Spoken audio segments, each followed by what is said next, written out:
Hello. Yeah, I haven't streamed in a week. I've been quite busy. Work has been crazy. But I miss streaming, so I figured I would do a randomizer. I'm starting kind of later today because I had a whole bunch of chores and stuff to do. So I'm experimenting with some slightly easier settings. I only require 6 dungeon rewards to get the Ganon boss key instead of 7. This might make it too easy, I don't know, but hopefully I can finish this before it's super duper late at night. So yeah, I guess I'm just going to get started. I already created the seed, so I can just get rid of my old one and get started. So, as always, haven't played in a week, gonna be super rusty. Whoops, as evidenced by my inability to leave Link's house. There we go. Hardest trick in the game.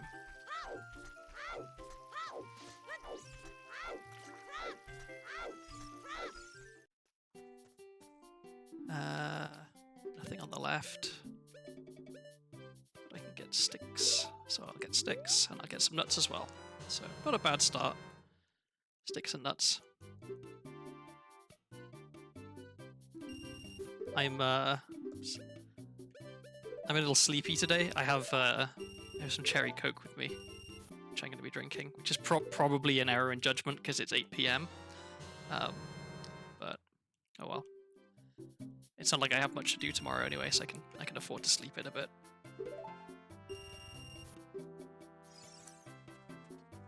Okay, so let's equip these. And I'll get the gossip stones for my decatry.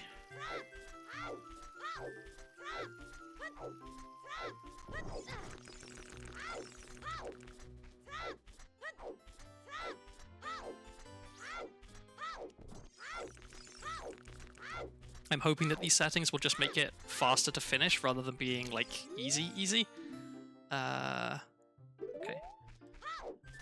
But yeah, who knows? It's only 1 fewer dungeon reward, but with only 6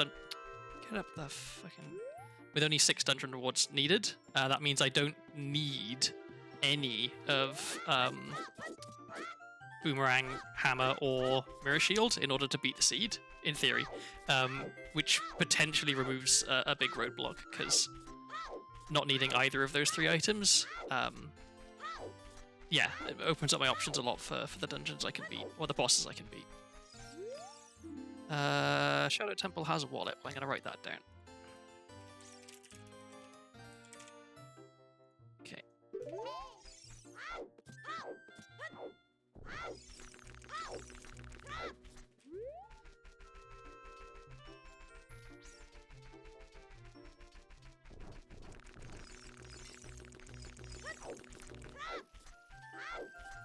I've almost finished unpacking from my move. I have 1 box left that I haven't unpacked. I unpacked all my books today, which I'm putting off because I needed to assemble the bookcase. But yeah, now they're all neatly organized. I've even got a little bit of space left over, which I wasn't expecting. I thought I would need to get a new bookshelf to store all my books, but it's not the case. But I think I'm going to want to get one anyway, just so I can have more space for books. Because you can never have too many books. Wow, I'm getting lots of sticks. It's kind of nice. Oh, and there we go, money. So my route of going to the shop first so I don't waste money pays off. So yeah, let's go get the gossip stones in Lost Woods. I'll get the 3 business scrubs as well, since I have some nuts.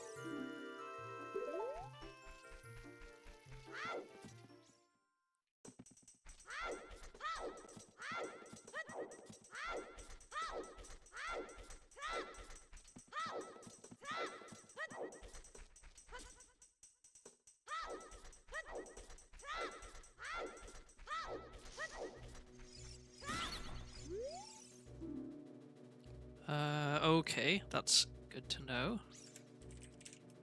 So that's Hover Boots, Fortress Gold Sculpture. Having hover boots is very good.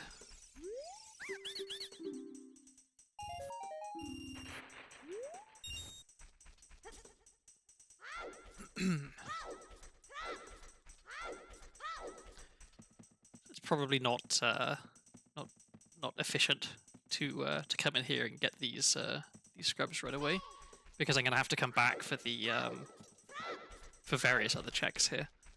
But I don't know. It's like a compulsion I have. I've got to get the checks that are like closest to me first, even if it's not really efficient.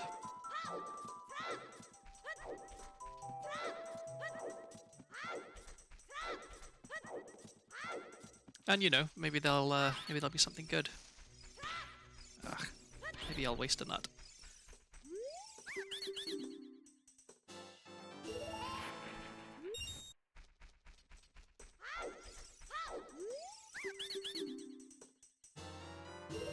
Nope, okay, nothing good.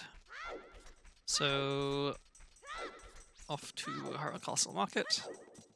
Or Hyrule Town Market, I guess it is. I'm going this slow, I should just walk out. Okay.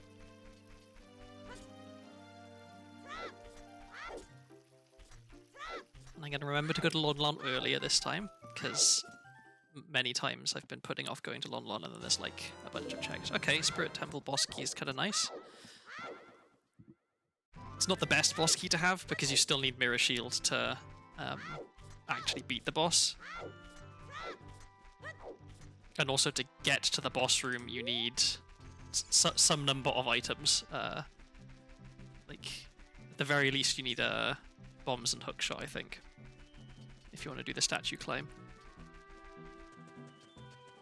I guess technically you do it with bomb shoes, but the timing would be awful. I wouldn't want to try it.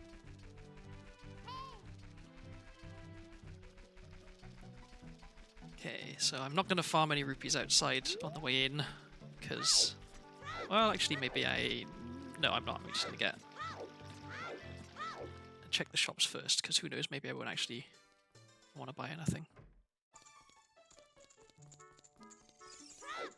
Come on.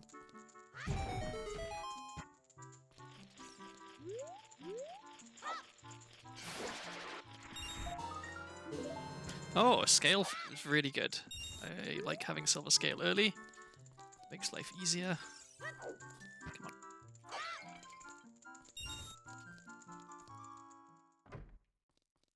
Okay, so we check the shops. Do Hyrule Castle. Then we'll do Hyrule Market at night, and then we will go to Adult. Okay, so we have a bow. For 60 rupees. Well, why would I not buy that?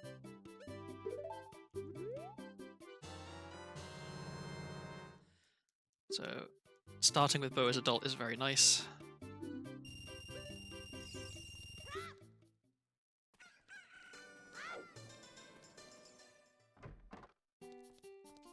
Song. Is that a real song?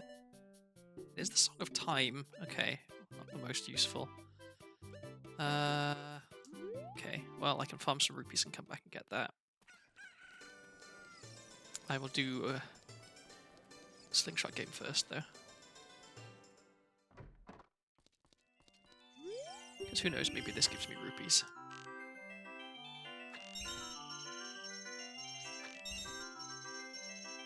Once again, I'm realizing, I should change the sensitivity of my controller, because it's a bit twitchy.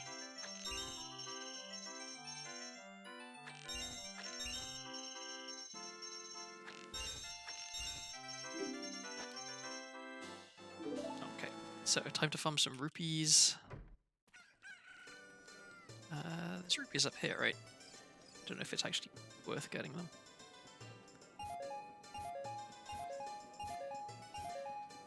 No, it is not worth getting them because there's only 5. I think it's at night time. There's blue rupees up there, maybe. Let's see. So I need maybe just one trip because it was only 50 rupees, I think, for the Song of Time.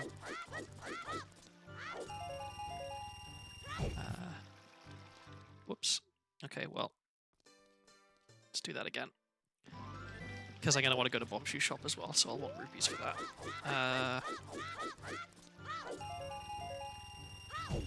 Okay, that's good enough.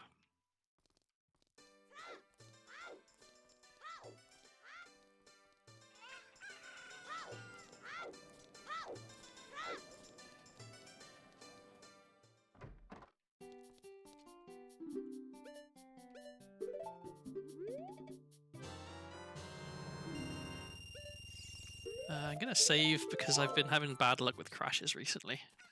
I know it's like, you know, if you're trying to be super duper optimal, not saving is faster, but I mean, there's so much other stuff about my play that's slow. I feel like the 1 second it takes to save is not going to be the deciding factor on whether this takes 7 hours or not.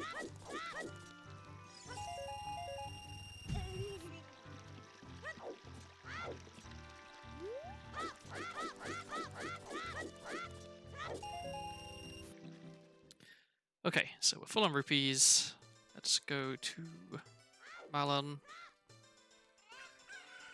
Oh, there was... I should check the price of the shield in here as well. I forgot to make a mental note of that. Oh, it wasn't here. It was bizarre. Okay. How much was the shield? Because Deca Shield is one of the things I need to beat. 260. Okay, that's just ruinously expensive. Yeah, Deca Shield is one of the things I need to beat Deca Tree. So...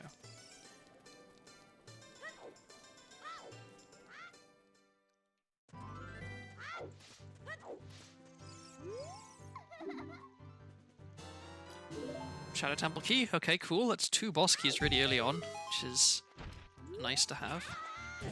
Whoops.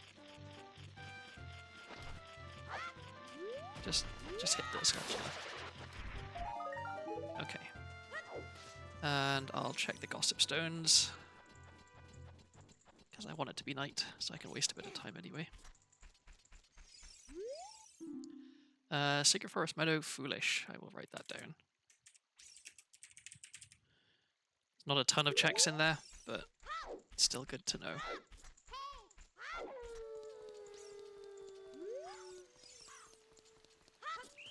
Whoops. Oh well. Okay, I won't bother with that other one then.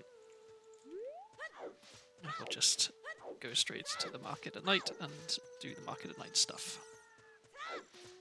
Because there is a non-zero chance that if I do try and get it, I will continue to screw up and I will end up it becoming daytime and then I can't do night market checks. Okay.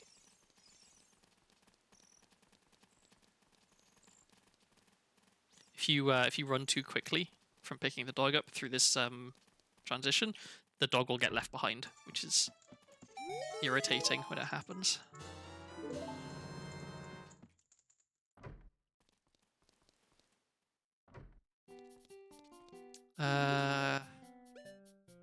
Okay, a cheap... I'll write that down because it might be useful if I'm short of money when I have a wallet.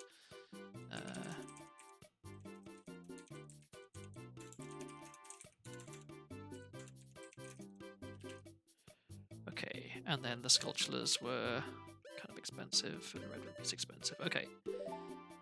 No. So, yeah, nothing much as child. So let's go to adult.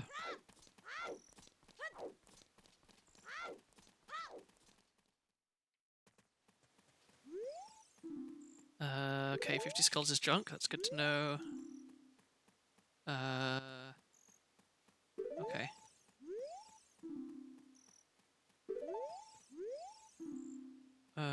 Ooh, bottom of the well has Zelda's Lullaby, that's good to know.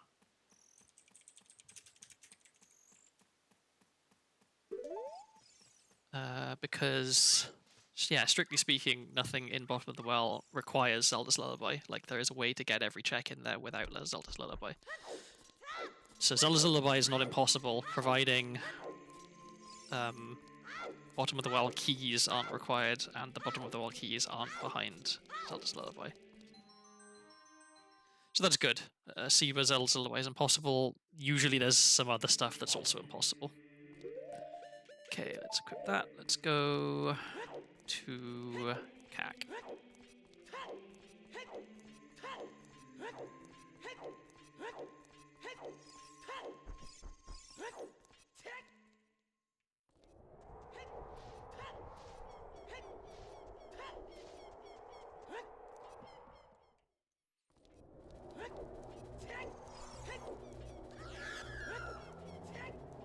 So it should be early night, which I think means I can make it to CAC while it's still night. Except, I don't think I want it to be night when I'm at CAC, actually, because there's nothing I can actually get. Yeah, there's just the sculpture. So actually I want it to become daytime. But it's early night, so maybe I should have got that that gossip stone at the back of Hyrule Castle, because then I would have wasted more time. Is there any reason to go up Death Mountain Trail at night? Yes, there's skulls. Okay, so I'll go up and back down, I guess. I know it's possible to you can like clip into the shops and stuff at night, but I don't know how to do that, so I will not be doing that. Yeah, okay, no strength, no explosives, so there's not a... I can't get the skull that's through the wall here, I can't get the chest that's behind the wall. I know that, so you can use lunge storage, I think the trick is called, to clip through that wall, but I don't know how to do lunge storage, so I will not... What was that? Compass, okay.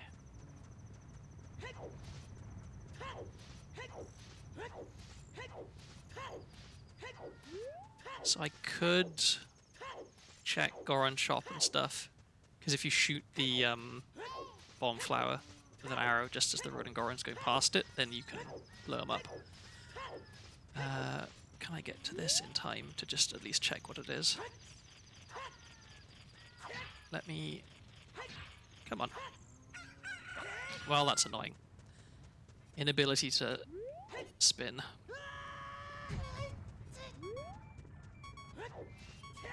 Okay, well, let's go do the CAC checks, because there's a bunch.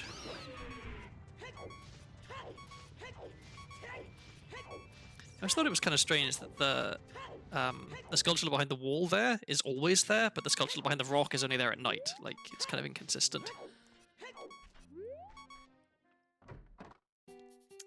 Okay, bomb shoes. Too expensive, but let's write that down.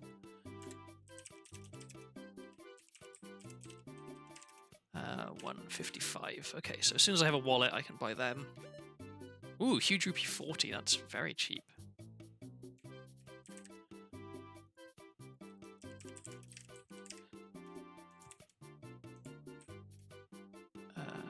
That was how much? 40 rupees.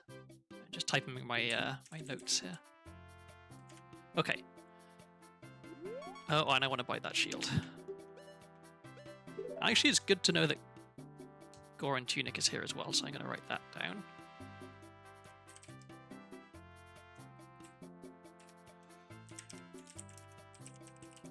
Let's do this so I can get the animation going while I'm waiting. Okay, so finding a wallet is going to be good, because then I can just immediately come back here and get a bunch of stuff, because I can buy money in the shop. Ooh, magic. 75, okay, an ice arrow, 25. I will get both of those. I'll come back for magic. I'll do the check in the hole down there and then get the rupees in the box and come back up.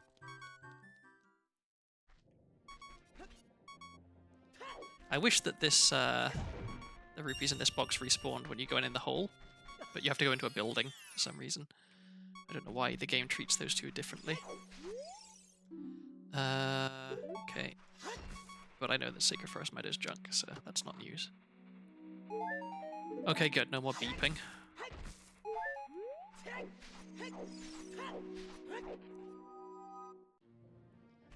Okay, so I've got to go in here to reload the chest, not the chest, the box. And magic was 75, I think, so I'm going to need to do this one more time. And then I'm going to probably want to do it... Actually, maybe what I want to do is...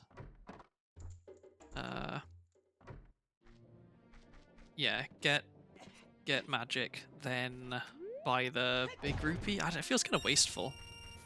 Because I'm going to want some rupees in order to do archery. Oh, actually, well, no, because it's 40 rupees to buy the big rupee, and 40 rupees is more than enough to do archery, so... I'll just do one more of these to get me up to 99, then I can buy magic, and then I can also do archery. Whoops. Okay, so we're full again. Let's go buy magic. Having magic and bow and ice arrows this early, it feels like the game is telling me, hey, go do Ice Cavern.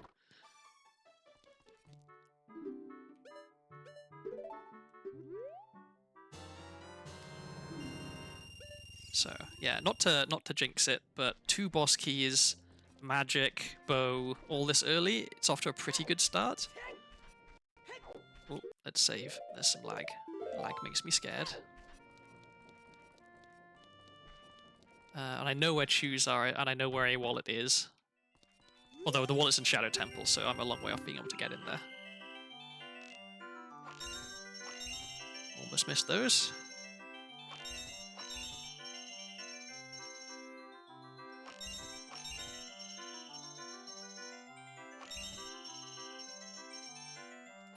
Whoop. I find the archery game is way easier than the slingshot game, because the slingshot seeds travel slower, so you've got to kind of like lead your target a little bit.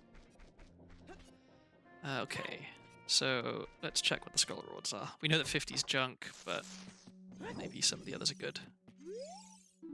20 is also junk. 40 is junk. 30 is junk, okay. Is 10 junk? Kind of hope 10 isn't, because 10 is easy to get. Okay, 10 is also a huge rupee, so this seed is just giving me money. I'm going to write that down as well, because you never know.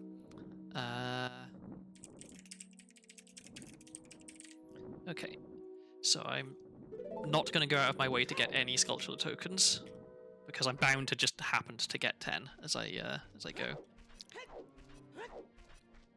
That'll be handy then. I've got even more money on hand if I need it. Oh, there's one. Okay, so I'll get... whoops, I'll get the cow, and I'll do graveyard. When I say get the cow, I'll get the item in the cow's cage.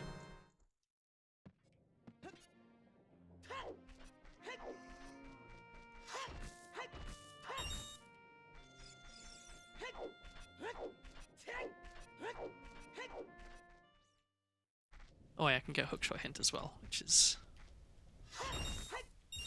Come on. Why can't I spin a tag? There we go. Oh yeah. Get the first magic pickup. Oops. Okay, so we can do hookshot hint first, before I forget.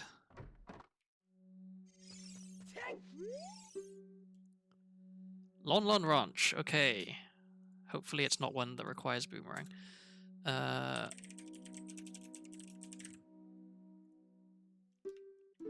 guess it could be one of the cows as well, that wouldn't be good. Or it could also be chicken game or...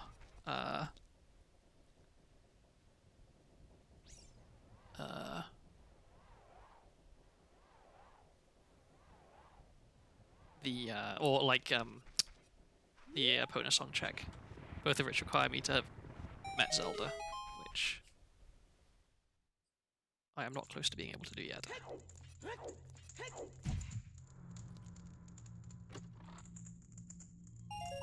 Yay, more money. Okay. So let's have a peek at this. Come on. That is a sculptural token, okay. Let's raise Dampe. This time I am going to do it first time, which is not any kind of big accomplishment, but I did fall into the void last time I was racing Dampe, so let's not have a repeat of that. I really want to, at some point, get to do the Dampe race with Bunny Hood as adult. because it's never worked out that I've had bunnyhood in time, because I tend to do Dampe pretty early. Oh. But yeah, bunnyhood Dampe is easy mode Dampe, I gather.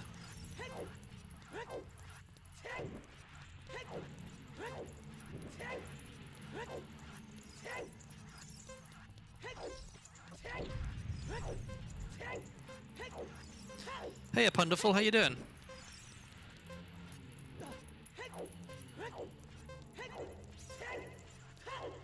Okay, I've got plenty of time. I don't need to try and cut it super close to the edge, because that's what made me jump into the void last time. There we go. Plenty of time to spare. Easy peasy.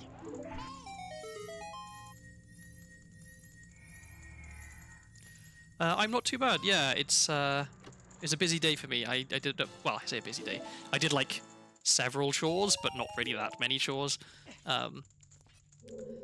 So yeah, I'm also winding down a bit by playing some Randomizer.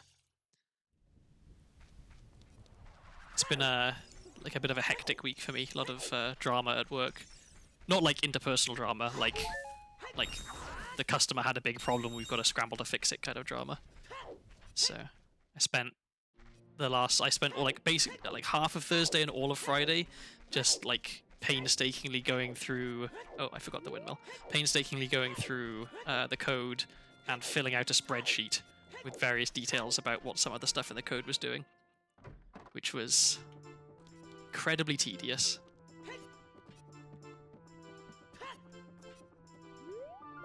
Nemo, hello, welcome.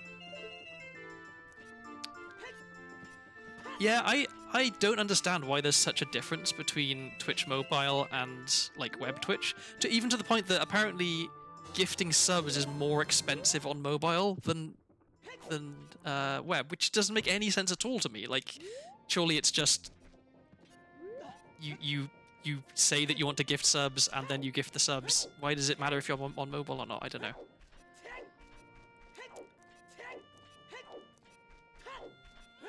I have a, well, we won't get to see it for a while, I think, but I have actually no, screw it. I'm gonna show it right now. I added a new scene to my OBS because I realized that at the end of my streams, I didn't have a scene to go to that was like the ending stream screen. So I decided I would make one, and so I'm going to transition over to that now, and hopefully it's set up and it isn't broken. What it is, it's just me in front of a slideshow of various gorgeous scenery from Wales, because I figured that's something everyone can enjoy. And if I'm going to be just sitting here yapping, then I need to give people something better to look at than my hastily constructed PNG. So yeah. An interesting fact as well, every single one of the places in these pictures is somewhere I have been. So this is the view from the top of Pen y Fan, which is in the Brecon Beacons National Park. I've stood more or less where this photo was taken. I did a lot of walking in the Brecon Beacons National Park when I was in school. This is the view of Llyn y Fan Fach, also in the Brecon Beacons, pretty close to Pen y Fan. Went there a couple of times. I actually stopped and had lunch on the shores of the little lake there once. This is the view from the top of Snowdon, which is pretty spectacular. So yeah, that was the cool little thing I set up. So go back to Randomizer now.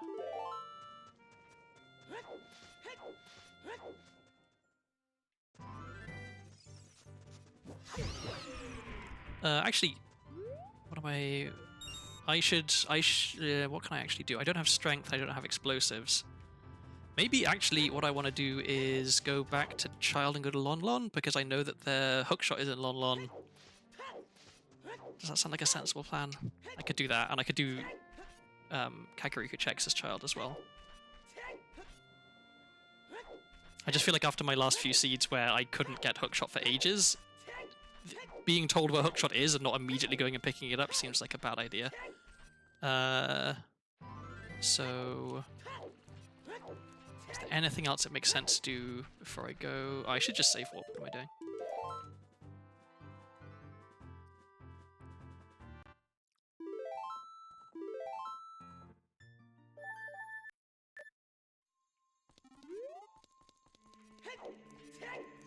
I can set up a PO box and people can just mail me cash. There's certainly no way that that is going to go wrong and or be illegal.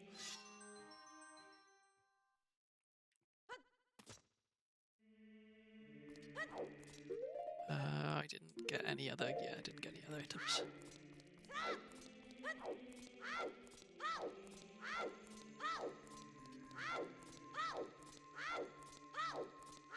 Oh, I had to do a wire transfer for the first time ever when I was buying this house, and it was like it's. I know that wire transfers aren't anything special, but it felt like I was suddenly like in a movie or something, because yeah, wire transfers are not something that you normally do in everyday life, I guess. So setting up a wire transfer felt very much like an unusual occurrence.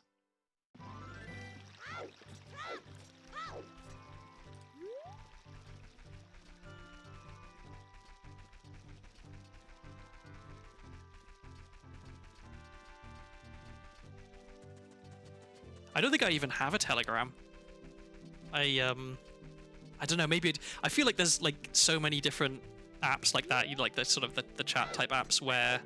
Oh wait, no, I want it to be nighttime. Shit.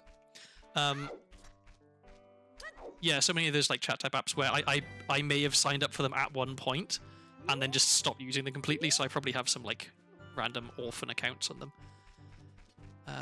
Okay, yeah. In the finest tradition of me doing a randomizer, it's time to run around in circles outside of somewhere where I wait for the time of day to change. Where's the sun? There. Okay, well, we've got a bit of a wait.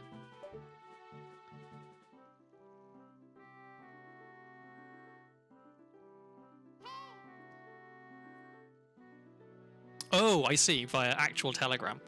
Yeah, I definitely haven't done that.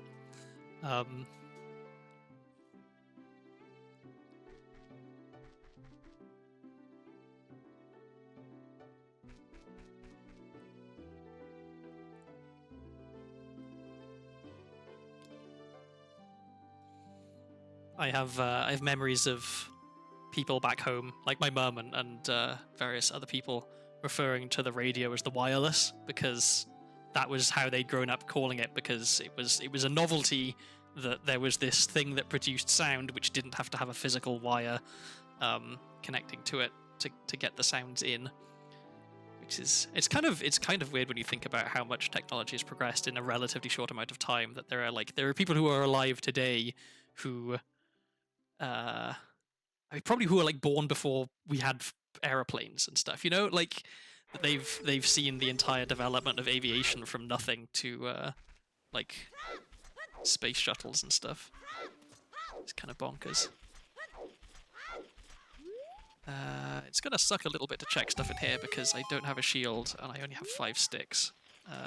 But I actually I learned about the luminiferous ether in physics class. Not even physics class, in university when I was doing a master's degree in physics. We had like a history of physics class, and so they covered all the various ways in which it had been amusingly wrong in the past before we got to it being less wrong now. And yeah, one of the things was the luminiferous ether, which is, you know, it's fun to say, even if it is a an incorrect theory.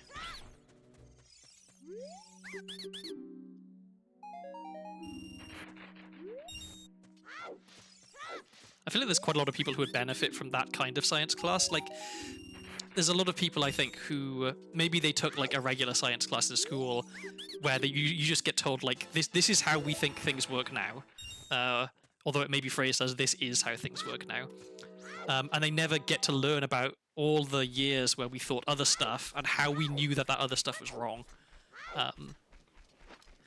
Because I think there's a lot of it's like the whole flat Earth thing, right? That there are multiple reasons we know that the Earth isn't flat. Like, we figured this shit out thousands of years ago. But if you don't teach people about this is the way in which we worked out the Earth wasn't flat, then they're gonna come up with their own theory, right? Where, oh yeah, what everyone's saying now, like satellites is not how we know the Earth isn't flat. But they'll talk about how NASA's on a big conspiracy theory and stuff. Like, okay, I need to get that. Like, unless the ancient Greeks were in on this conspiracy when they were, you know, timing how long it took for the shadow of a what was it? The shadow of a big spire, to be like the sun to be directly overhead, and then there was like the bottom of a deep well or something.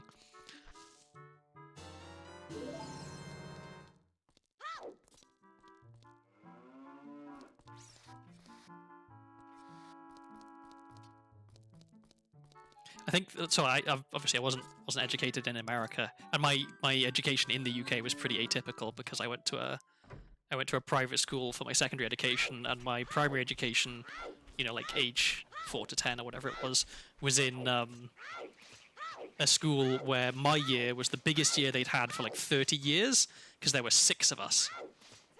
Just the tiniest little village primary school. Okay, so I did not find hookshot, which is not promising. That means it's cows or a sculpture I can't get to. Or I have to meet Zelda first. So my trip to Lon Lon was a bit of a bust.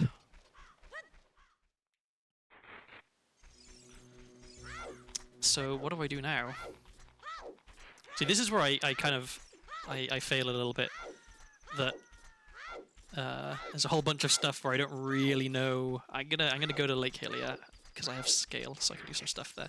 Yeah, there's a whole bunch of stuff where I don't really know, like when you have very few items, how to get the other items.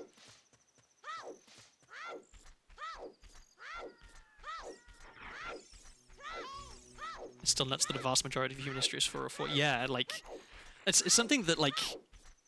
Even when I was a kid, but like even more so now as an adult, I think that, like it just kind of it makes me vaguely angry that there's so much stuff that we will never be able to know, right? Like there are all these mysteries, and it's just like, nope, it happened too long ago in the past. There are no sources that exist from that time period that have survived. There is no possible way to know what had happened or what was going on back then. And something about that just like fundamentally offends me.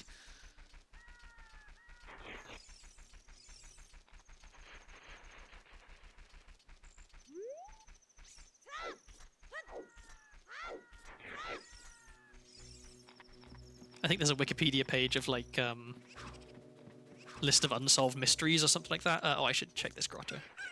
And it's just like the list of things to make something original annoyed. Like reading through all these things and be like, wow, that's really interesting. I wonder what happened. And the answer is we will never know. Well, read that properly. Fire Temple Keyring. Here, Adventures Beyond the Wasteland. I think that's Requiem check. So, fire keyring at Requiem.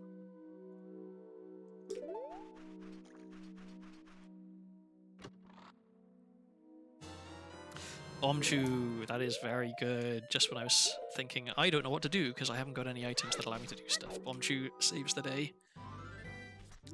So I can check this grotto. Although I can't shield drop the bomb. Oh, actually, no, I can. I don't have to wait for it to explode and blow me up. Linguistics thesis papers on the origin of human language are usually dismissed because studying that is almost totally scientific and possible. Yeah, that sounds reasonable. My my like uninformed impression on like origins of language or like just like any kind of like ancient linguistic stuff is, well, it's from the Proto-Indo-European originally. That seems to be like every single word ever if you trace it back far enough. Just mention Proto-Indo-European and that's how you be a linguist.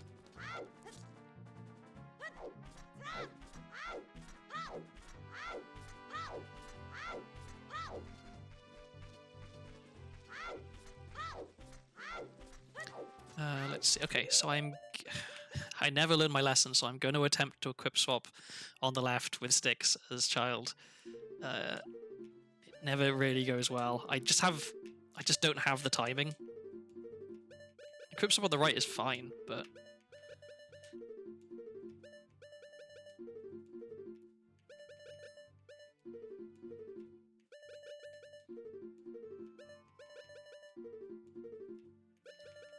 so for the uninitiated, what I'm trying to do here is this item I can't equip. This is an adult-only item. In fact, actually, this is the one I'm trying to equip. I can't equip this as child, but there's a glitch where if you put your the little cursor over it, and then turn back to the screen you were on, and press up right on the analog stick, and on the same frame press one of the C buttons, then you can equip the item over sticks. So I'm trying to do that so I can trade in the eyeball frog here, but I'm notoriously bad at doing it on this side. There's two ways of doing this trick. One is over sticks, and the other is over Din's Fire, which I don't have. If I did have Din's Fire, this would be a lot easier for me. Give it a couple more tries. Because, yeah, I don't have the timing. Yeah, okay, let's give up. I need to practice that. The amount of junk science about Turkish or Tamil being the oldest and most super awesome language ever can choke a horse. See, this is the stuff that I don't know about, right? Like I had a very science education. That's junk, and so I know about the drama and the controversies in like physics and stuff. But I don't know about like what's the hot gossip in the linguistics world of like who has beef with whom and which theory is like, you know, the bitter rivalries over which one you believe and stuff. What are the scandals in linguistics? We made noises with our mouth holes and agreed on the meanings. Nothing went wrong there. Let's continue ruining kids' lives with words like kernel. Yeah.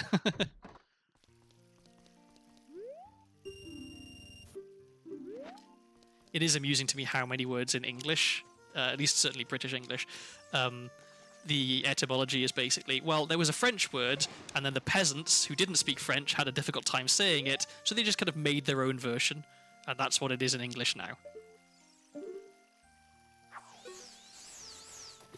Like one little interesting fact that I like is that in English, the words for the animals are from Old English. So cow, sheep, pig, those all have roots in Old English. Whereas the words for the meat, mutton, beef, pork, those all come from French because, you know, sheep in French is mouton, a pig is pork, beef is bœuf. And the reason for that is that the people who like grew the animals, I guess, the peasants, were all speaking English, but the people who were eating the meat, the nobility, were all French after the Norman Conquest.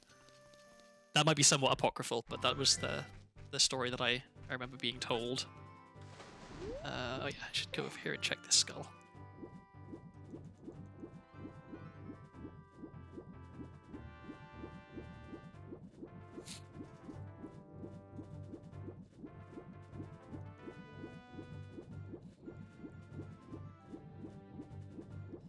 I think you could upset logicians. Is it logicians or logisticians? No, logisticians were people who work in logistics.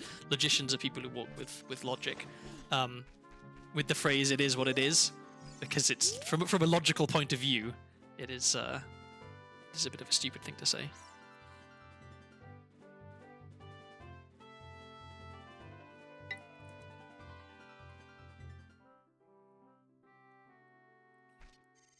I should go back through my VODs at some point and figure out just how much time I spend standing around waiting for it to be day or waiting for it to be night.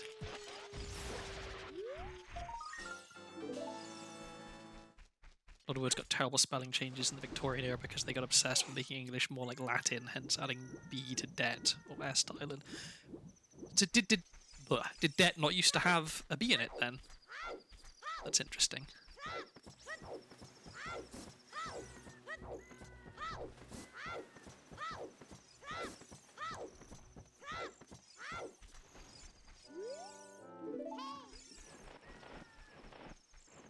One thing I can be slightly smug about, although it isn't unearned smugness because I don't actually really speak the language properly, is that while English may be a mess, Welsh is just lovely.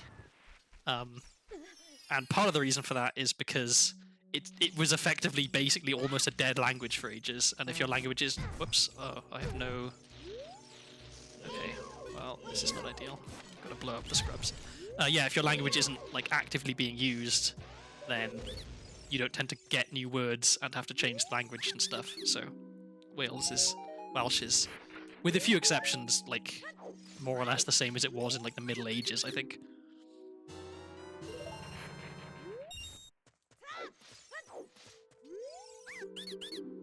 I think the U in colour comes from French. I think a lot of the extraneous U's maybe come from French word origins, maybe.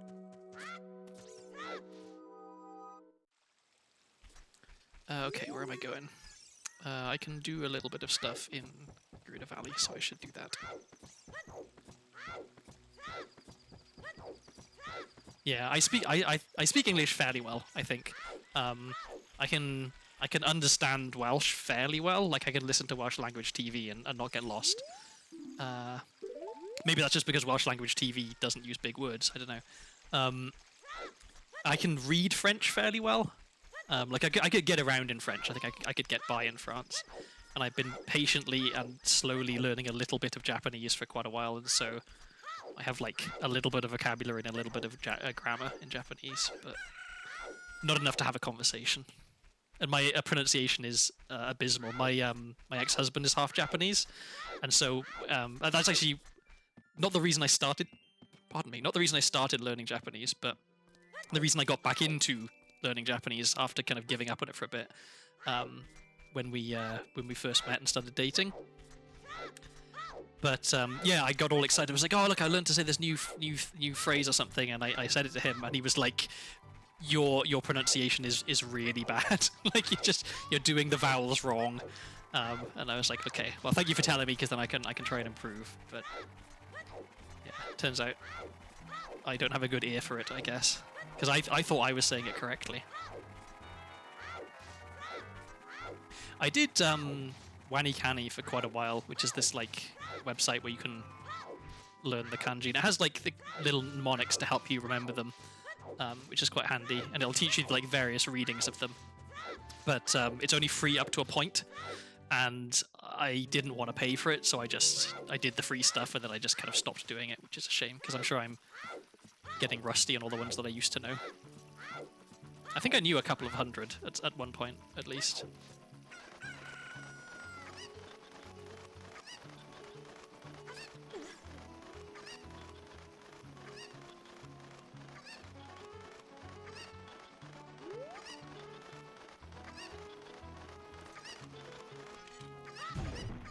Ooh, okay, I do want that. Don't run off the edge. Don't. Fucking chicken. Okay, that was bad. I don't think it's possible to ledge clip here. I'm gonna no, it's not. Okay, well, let's go around again, because I need to... Actually, no, I don't. I'm not going to bother getting the free sunny piece of heart behind the waterfall, because I have to come back again anyway when I have bugs to check the soil patch, and when I have Ocarina and Epona song to check the cow, so I can leave that for now. Having odd mushroom is good. Okay, where now? Zora's Domain. Let's go to Zora's Domain and check the shop.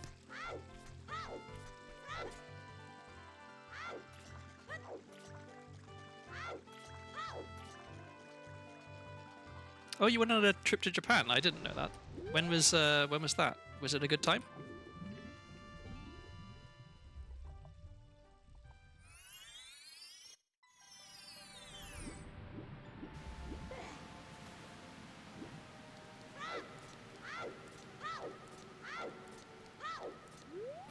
I have an open invitation from my in-laws, or my ex-in-laws, to come stay with them if I'm in Japan, or if I want to go to Japan, because they have a place out there.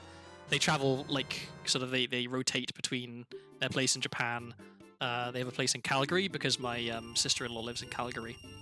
She just had a second kid, so they've been spending quite a lot of time up there, and then they have a place in Vancouver, just across the bridge from Portland here.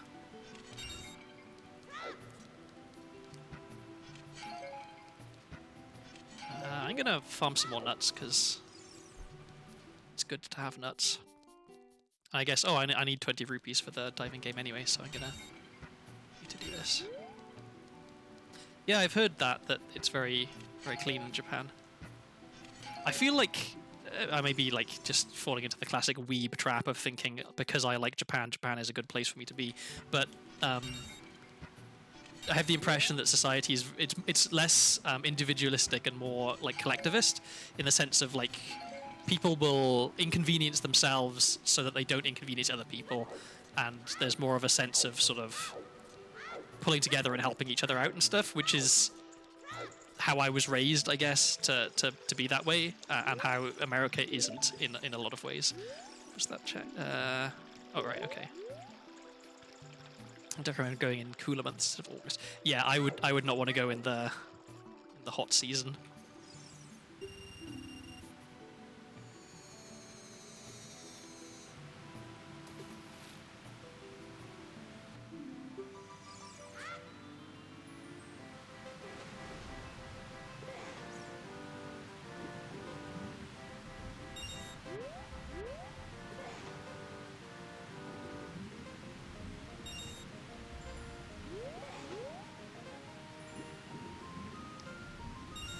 Can I get that one? Yeah, okay.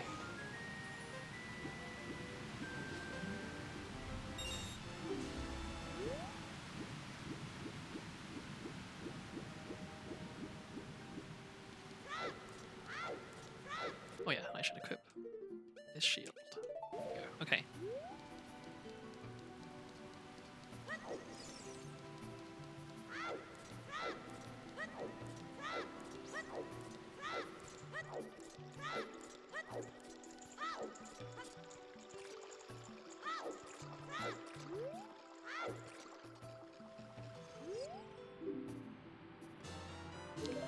Requiem, that is very nice to have. But that's really good, because what was it? Was it Requiem? Fire Keyring was at the Requiem check, so I can just go get Fire Keyring as soon as I get a bottle or an Ocarina now, which is a relief. Bus ride to Mount Fuji got cancelled due to a tropical storm wrecking the route. Ooh. Oh, I need it to be nighttime if I can do anything in here. Or is it nighttime? I think it is nighttime.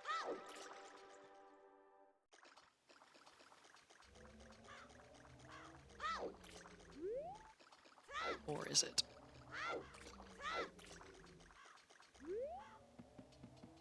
It is not. Okay, well I can still, I think, check the skull of the tree over here. The gossip stone.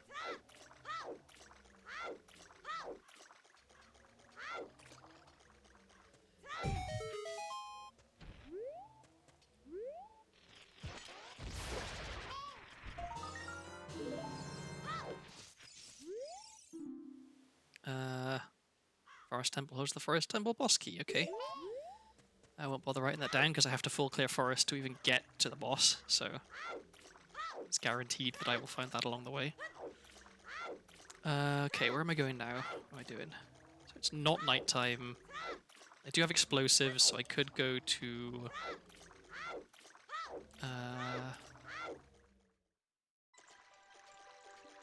Lost Woods and check the grottos there. Oh, I should light torches here.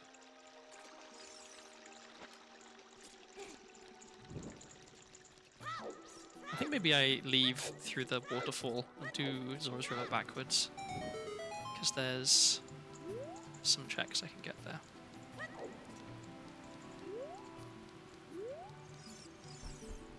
One of the things I quite like about living in the Pacific Northwest is that the weather never gets that crazy.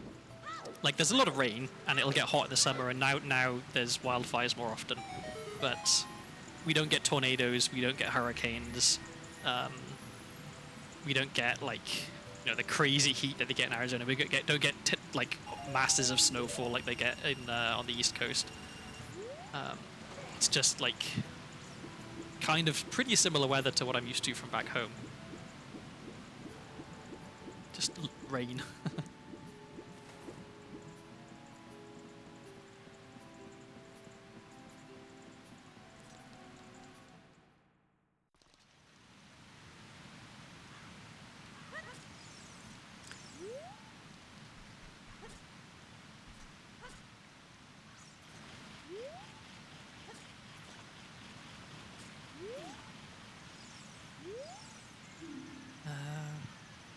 Okay.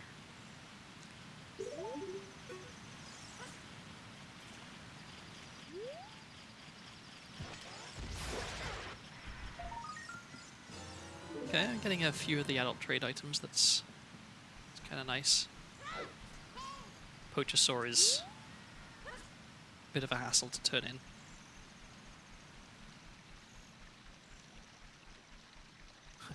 Land of Great Snowfall, yeah, that paints a picture.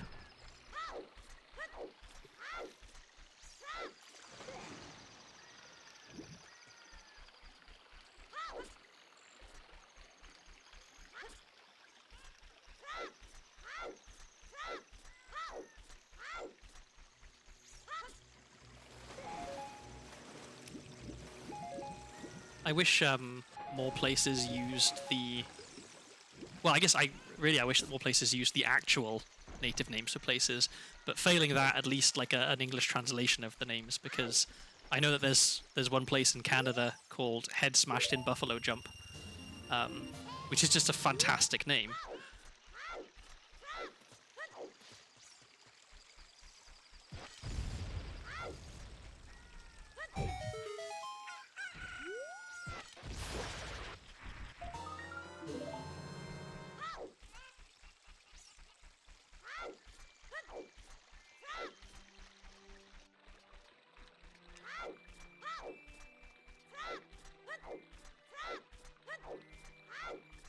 Oh, that's right, I was going to go to Kakariko as a child. I remember now. Do I need it to be night? I don't know if I need it to be night. Guess I can do Deathmatch Trail stuff during the day.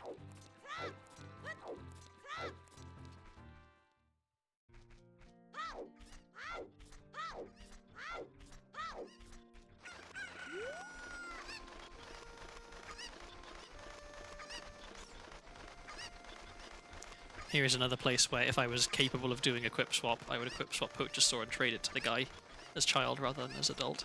But I am very bad at equip swap, so shan't be doing that.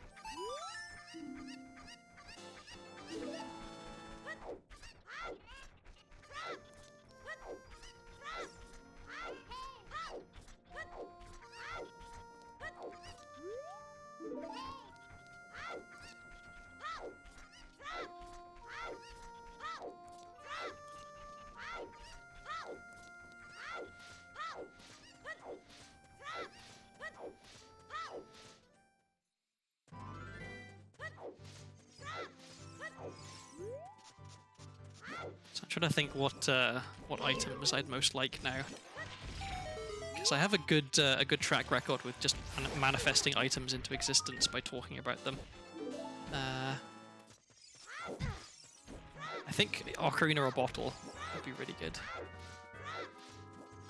See you, Melkor. Thanks for hanging out. Nice to have you.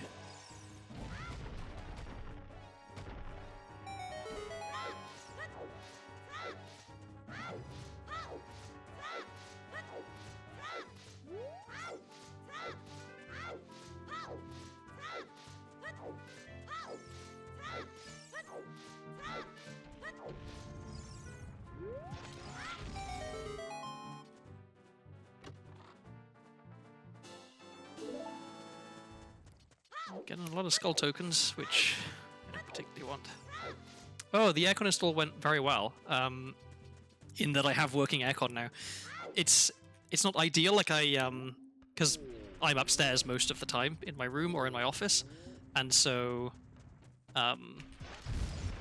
the heat obviously rises, and the intake for the aircon is like downstairs, really quite close to the thermostat, and so what'll happen is it'll detect that it's too warm, turn on, cool down downstairs very nicely, but that's upstairs is still kind of warm, so we've had closed some of the vents downstairs to try and direct the cold air upstairs more, and got some fans like blowing up the stairs.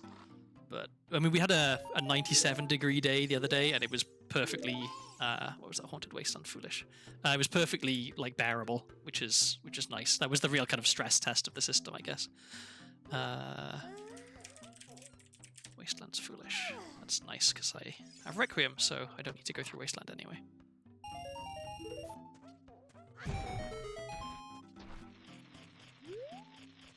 Oh yeah, I can't kill that with a stone.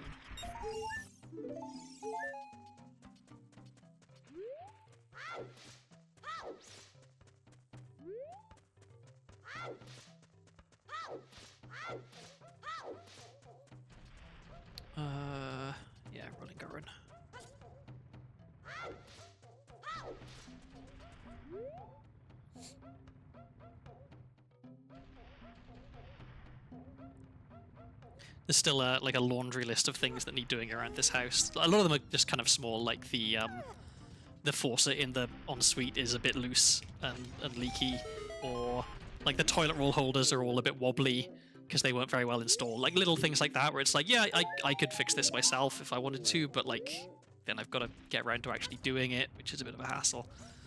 Okay, let's use my last bomb shoe. Hopefully I don't regret this. Nothing good. So yes, I do. I do in fact regret it.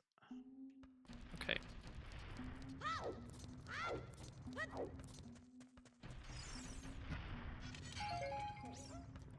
It's weird. It's the opposite for me now. When it comes to high temperatures, I now think in Fahrenheit, because that's like what I've got used to when I'm telling people how incredibly hot it was. With low temperatures, I still think in Celsius because, like, what the fuck is 32 degrees? Why is that cold? That doesn't make any sense. 0, right? 0 is a sensible temperature. And then if it's, you know, -5, that's pretty cold. I have no idea what any... I don't know what -5 is in Fahrenheit at all. Like, 0 Fahrenheit, I have no idea what that feels like. So... yeah. I guess that's pretty stereotypically British, though, having a kind of a schizophrenic approach to units of measurement, because, like... all of the road signs in the UK are in miles, and like speedometers and cars are miles an hour. But then we talk about meters for loads of stuff, like all the sports and things like that. That's all in meters. Beer is in pints, but milk is now in liters. Although you can also get like a 1.7 some odd pint thing of milk, because that's what it works out to be in like a sensible unit of liters. Weight, I think almost everyone is onto kilograms now, even for like body weight, but certainly people of my generation and older will forever think of weight as being in stones. It's only since moving to the US actually that I've started to think about my weight in pounds rather than stones, even though, you know, it's basically the same thing. It's stones, it's just a number of pounds.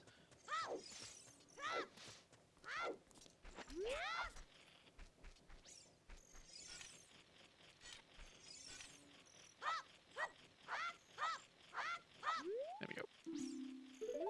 Fire grip 32 was not considered terribly cold, emerging, going up with -14.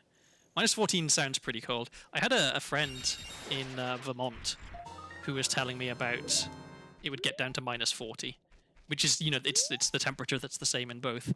That is unacceptably cold. I have a friend in Ottawa as well, and it gets pretty damn chilly up there. Actually, I went to visit in March one time.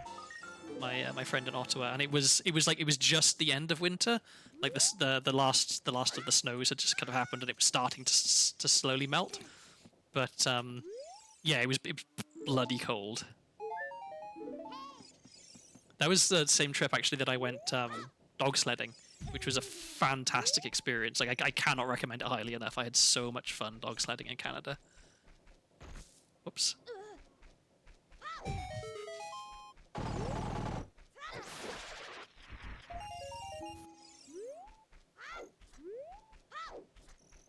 I don't hate that the game keeps giving me rupees, but at the same time, I would like some actual items. Be nice.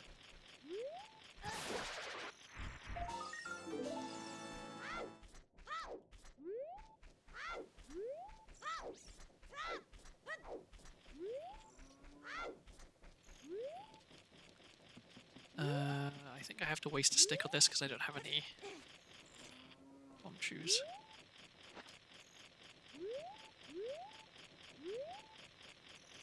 Oh, I should just do this instead of trying to jump slash.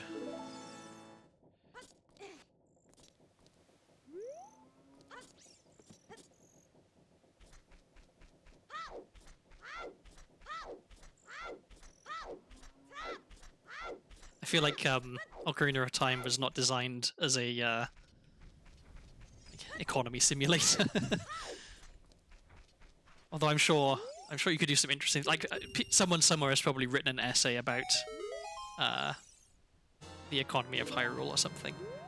Let's see. I can't even check that because I have no bomb shoes. I should try and farm some bomb shoes.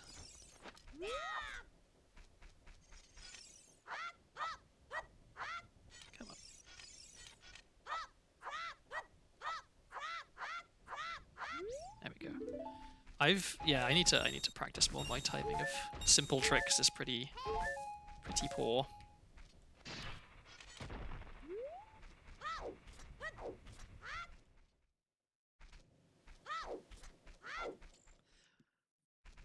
I'd be interested to see a description of, like, you probably have to get into like topology or like n-dimensional physics stuff to describe how Link's wallet works. That, like, you have rupees of various sizes, right? But Link's wallet can just hold an amount of rupees in terms of their value. So his wallet somehow knows the value of the rupees in it, regardless of their size. So if you fill it with single green rupees, you can fit 99 green rupees in, which is, you know, that's quite a lot of rupees in terms of volume. But you can fit like two purple rupees, and purple rupees aren't 50 times the size of green rupees. So something funny is going on there with the dimensions. Just one more chew drop would be nice. 10 doesn't feel like enough. I should get one more try.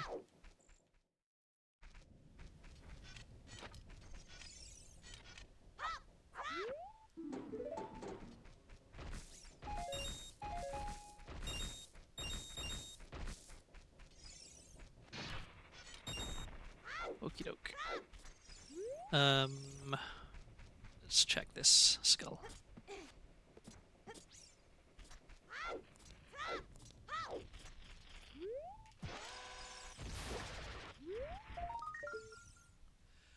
Okay, I don't know if that's Soraya's song or Minuet, but I need to write it down.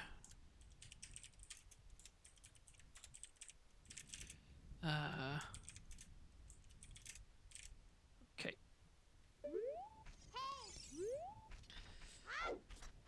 Alright, now where? So I do have explosives. I think maybe I should go back to adult, maybe, or oh wait, no, okay, so it's nighttime. I've done the checks that I wanted to do in Goron City. I could go, yeah, I'm gonna go up. Actually, what am I gonna do? I'm so indecisive. I kind of want to go back to, yeah, that's what I'm gonna do. I'm gonna save up. I go back to Kokiri Forest. I'll get the sculpture that's there at nighttime. Then I can go through Lost Woods, I can get the 2 grottos in Lost Woods, and then I can go through the shortcut to Goron City, and then I can go up Death Mountain Trail to the top, and then I can get the checks at Death Mountain Crater as child. Yeah, sounds reasonable.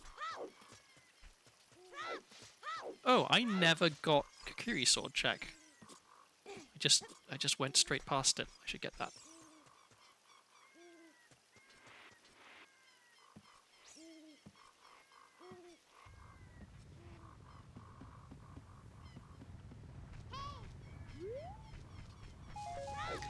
I came to an upsetting realization the other day that since moving, the Fred Meyer, which is like the grocery store chain that's nearest to my house now, it's a different Fred Meyer to the one I would normally shop at in my old apartment, and the new one does not stock glass bottle Coca-Cola, which is the only Coca-Cola I particularly want to drink because I much prefer to fill my body with sugar than to fill it with high fructose corn syrup.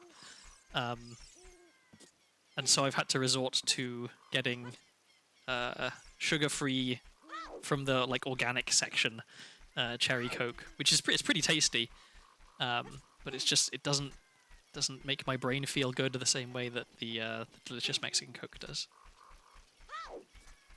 Alternatively, Link is bound by a compulsion to only carry an exact quantity of money. We must never rule out that this could be a deranged, filthy child. I mean, look at that cold, dead expression. Look at those eyes. These are the eyes of a killer. Look at that, just like that blank stare.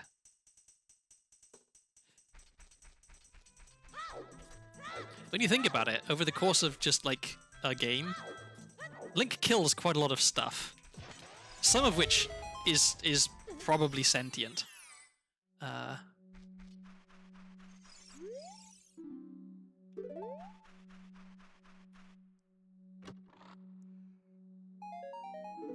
So not trying to say that Ganondorf did nothing wrong, but Link isn't exactly blameless either. I think I'd have like a more positive view of Ganondorf if instead of, you know, like declaring himself the he's like the king of evil or something. If he was like, no, I'm the like the Lord Protector of evil or something, right? Like he doesn't need to be a monarch. He could be the Oliver Cromwell of Hyrule, right? Not that I have particularly positive views about Oliver Cromwell because I'm half Irish, but yeah, I'm not a fan of the monarchy either.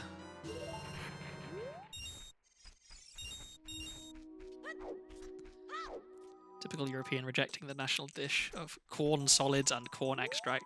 Yeah, I'm just not as hot on corn as America seems to be. Actually, I watched there was the Last Week Tonight episode. I think it was this season on corn and why corn in America is just kind of fucked. And I think once again we get to lay the blame at the feet of good old Ronnie Reagan. That I could be misremembering, but I feel like it's if it's something about the U.S. economy is fucked up, it's probably Reagan's fault.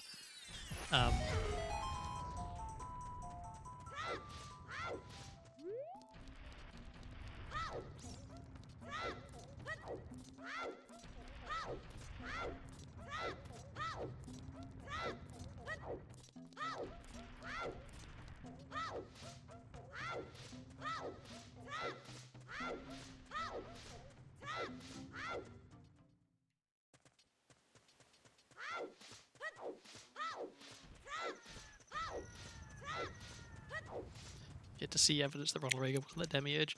I'm gonna reveal my ignorance now, and I'm gonna admit I don't know what the Demiurge is. Please enlighten me. I feel like this is yet another one of the gaps caused by my my lack of a classical education.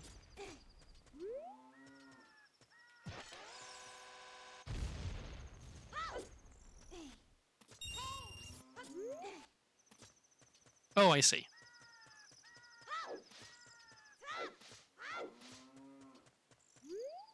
Also, I feel like God but evil. I mean, I could take issue with that. Like, depending on your definition of evil, I think God fits the bill pretty well. Depending on, you know, which flavor of God you're talking about, because there's a few. Leave me alone, please, spider.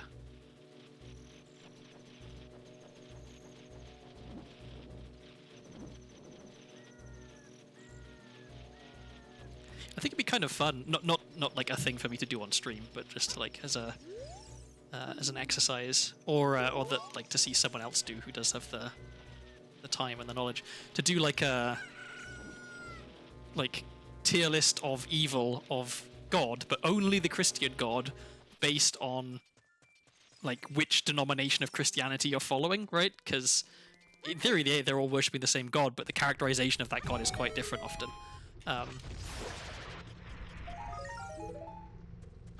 I wonder which sect has the both like frothing at the mouth, vengeful, angry God, and which has the like, you know, friendly grandpa who just wants to love you God. Forest Temple has a fairy bottle. Okay, so I do want to go to Forest Temple to get a bottle. I'm going to write that down actually.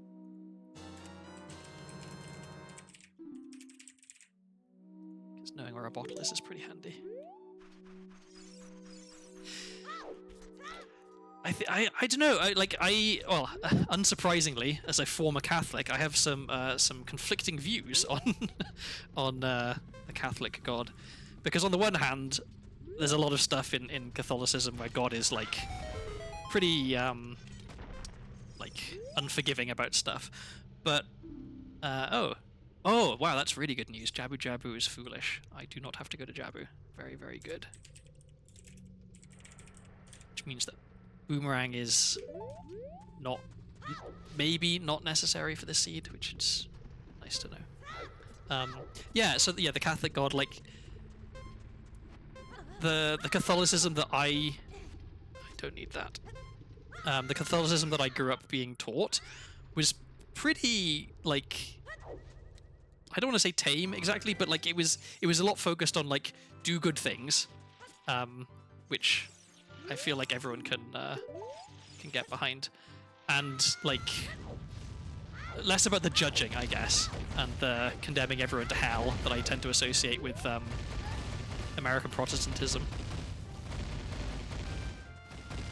Like it's not. It was still Catholicism, so like you know they're pretty strict rules and stuff. But from my perspective as a child, at least, it seemed like a fairly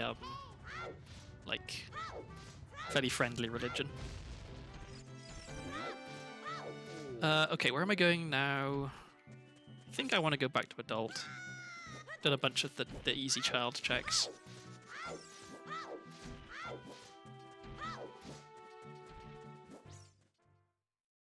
As a child, I thought you had got to pick a patron for the Trinity, so obviously I picked Old Testament God who can rain down fire on my enemies. Yeah, I mean, why wouldn't you, right? Like, if you're if you're like drafting deities, then Old Testament God is like he's like an SSR, I guess, you know, in terms of power level. I was always, and I remain confused about the Holy Ghost or the Holy Spirit. Good night, Punderful. Thanks for stopping by. It's nice to see you. Yeah, it may have just been that I didn't pay enough attention in Sunday school, or well, so I didn't have Sunday school. I had Monday school, which meant that after finishing school, I had to then go to church to do more school, but church, which is not great. But yeah, I like the Holy Spirit. Still, like, I mean, I don't get it. Like, Jesus is pretty easy to get your head around, right? He's a guy, but he's also God. He died for our sins. He said a bunch of stuff that sounds, a lot of the stuff he said, fairly decent advice, I guess. You know, fairly easy to understand. God as a kid, fairly easy to understand as well, because he's just your dad, but in the sky. But yeah, the Holy Spirit is like, how do you get a kid to understand the Holy Spirit when it's like something that a bunch of theologians came up with like hundreds of years ago?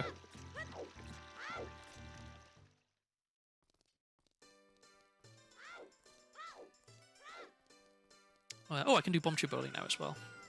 So I shall. Get out the way. Get out the way.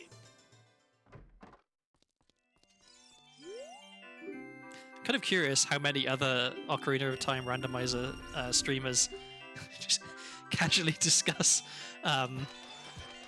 theology while doing their streams.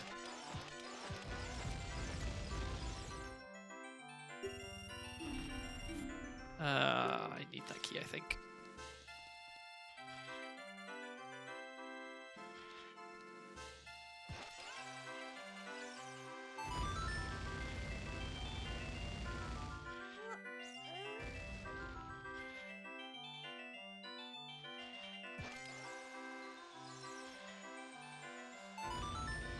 Once again, I have not learned the trick that allows you to do this without the possibility of missing or hitting a chicken. So we're once again at the mercy of Big Chicken to try and get this last target.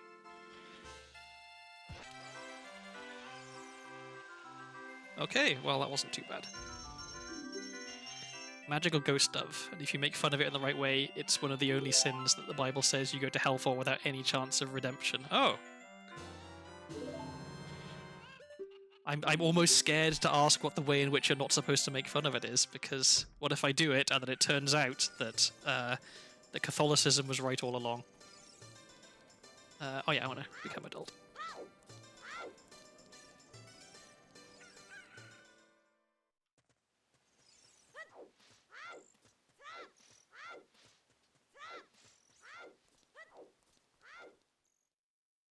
Oh, it's just a generic kind of like, don't be naughty, don't do a bad thing.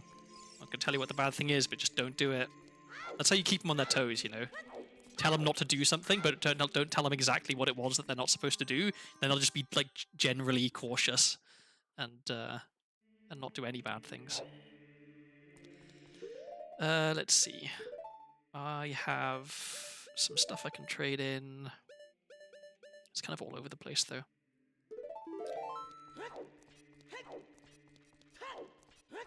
Oh, but I can go and do Delonga's Cavern because I have some form of explosives now. Although I don't have bombs or strength, which means I can't do the boss. Ugh.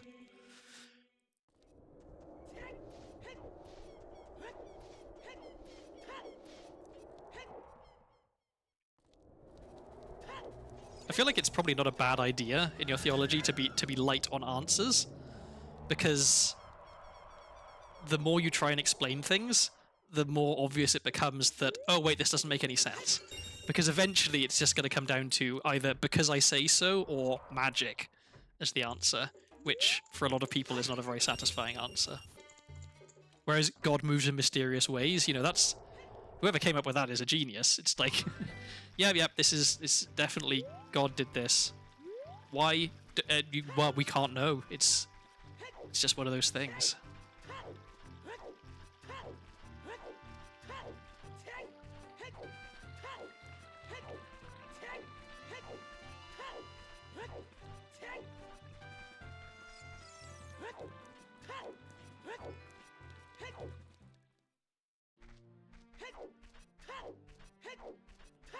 Okay, so I can get Grotto here.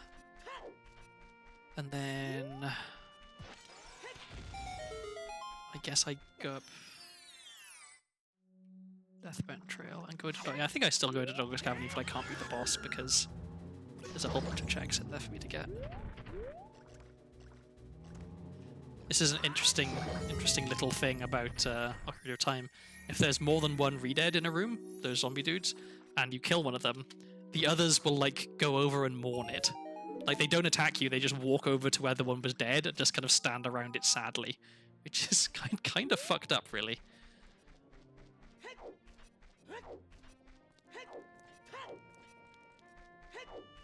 Oh, and I can trade an odd potion, because I have... Not odd potion, odd mushroom, because I have that. So let's do that too.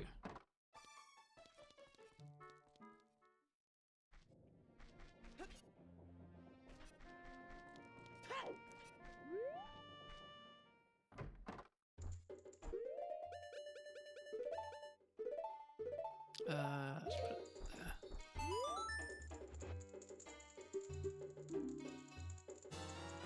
Cool, nothing. But I should speak to her and see what she sells. Sculpture token. Oh, good, okay. Don't need that.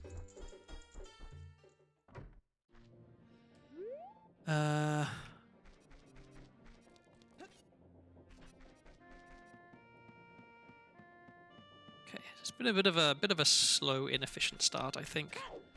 But I mean, I know where a bunch of stuff is. I just need to go and get it.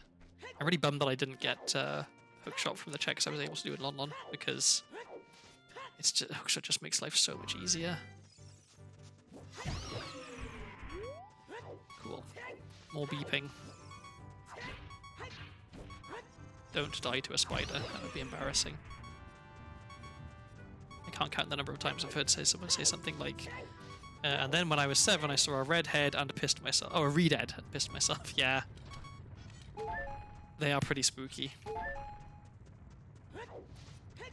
Dead Hand is also a classic. Like, this thing traumatized me when I was younger. Okay,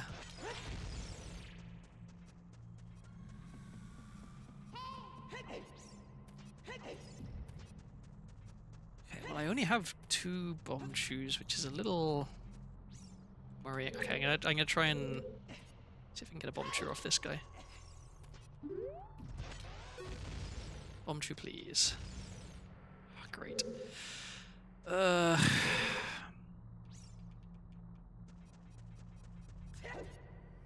then I will try and get a bomb shoe off this guy.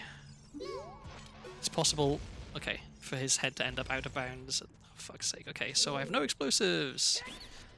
Maybe this guy will send me a bomb bag. Oh, a dog has arrived. Oh, a dog has left. My housemate just got home, and the dog dotes on my housemate, and so the dog is now very excited. Came into my room, ran up to my chair, jumped up on his hind legs, punched me with both of his forelegs, and then just left. For fuck's sake, I haven't got any explosives. Well, I can go through here, because I have to save up at the end of this anyway, so...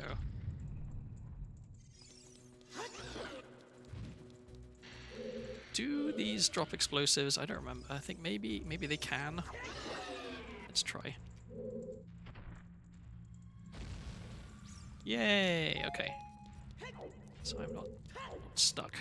Can this drop explosives?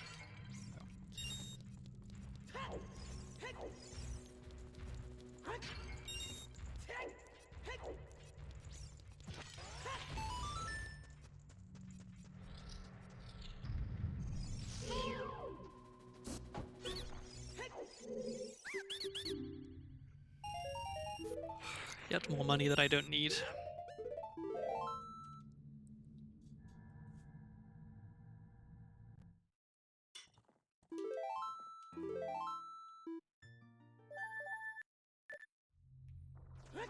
Okay. So I tempt fate, and yeah, I did buy. I spent 10 rupees and I got 50 rupees, which is, you know, it's a pretty nice deal.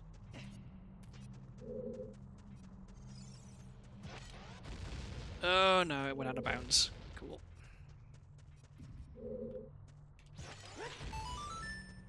And I think here maybe it's possible to get some bomb shoes. I know that these can drop bomb shoes.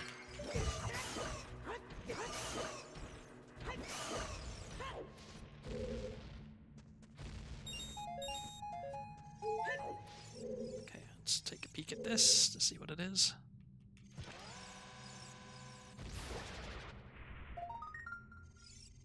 What is that?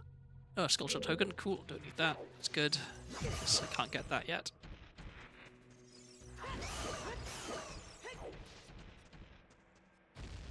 Any explosives? No.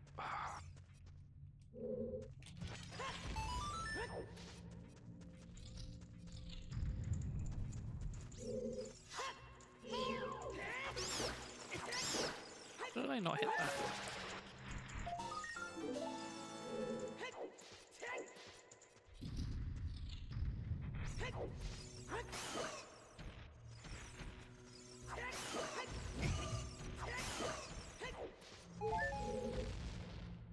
Okay, got some more.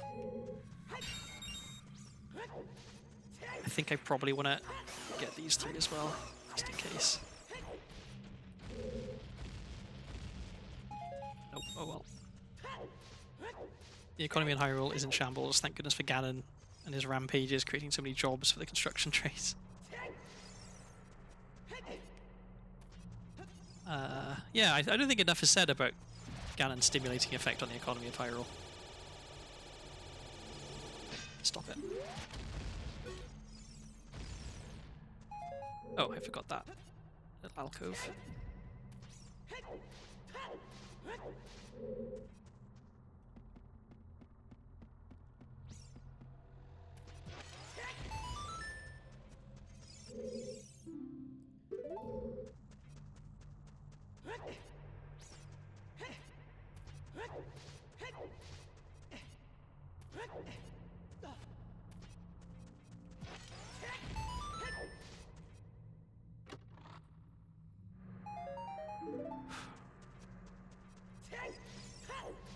This seed is feeling kind of frustrating. Like I've got a bunch of good items, but there's been a lot of kind of oops, no, a lot of just wasted time, which is annoying.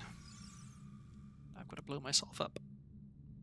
I guess I don't have to, but I choose to blow myself up to do this.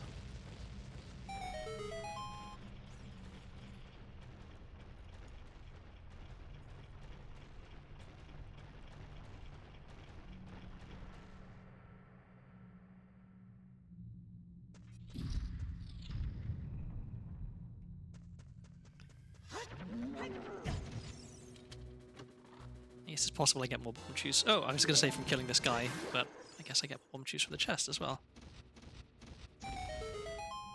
Yep, there we go. Okay, so I'm doing okay for bomb juice now, which is a relief.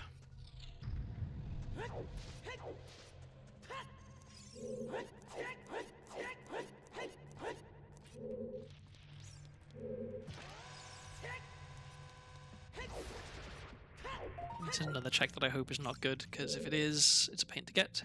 It's not.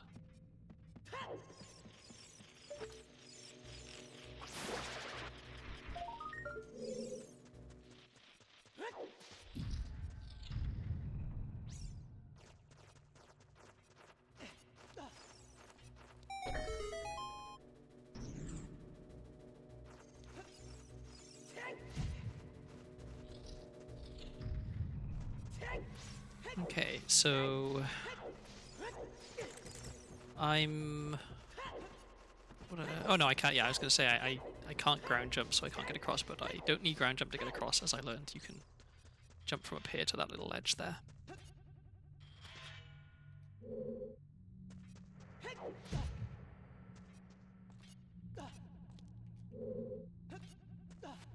Although if I did find a bomb bag right here, that would be quite nice. Beans.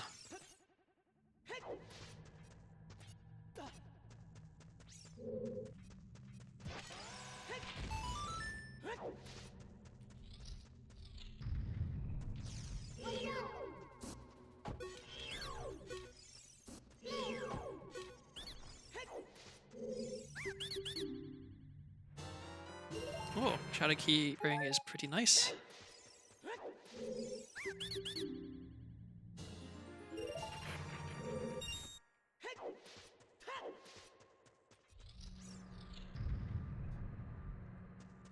Okay, so now I've got to...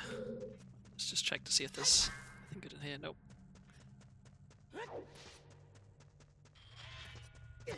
Oops.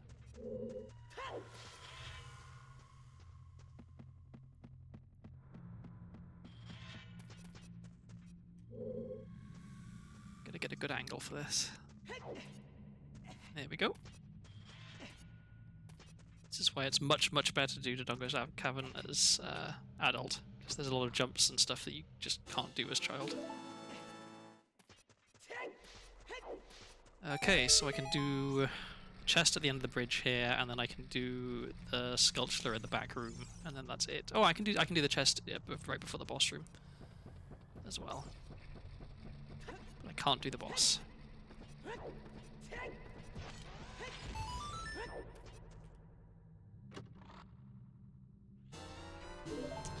It's a second Spirit Temple key. It's kind of nice.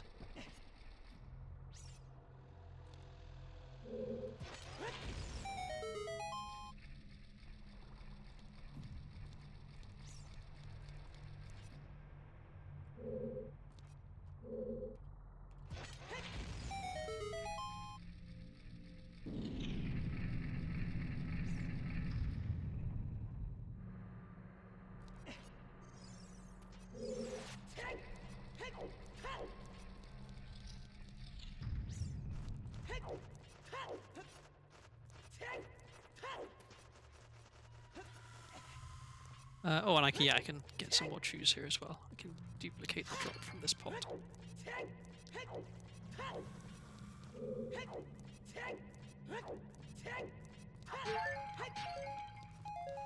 we go. Okay.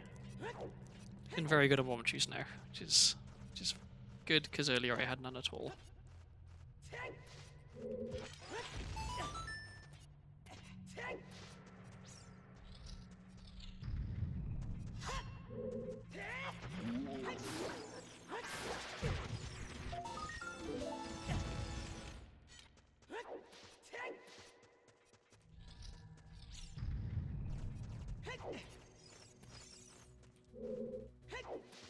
I hate this bat.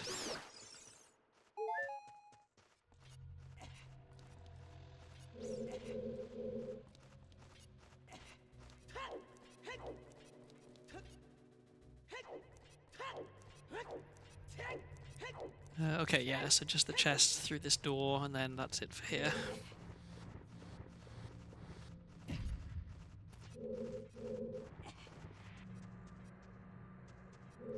So where am I going next? What can I even do?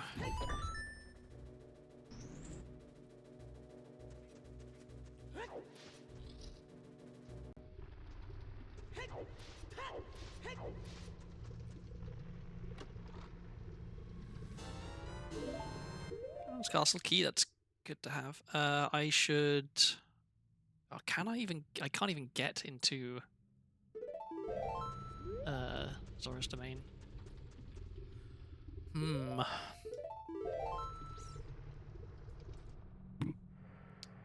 Where do I go? What do I do? Let's think.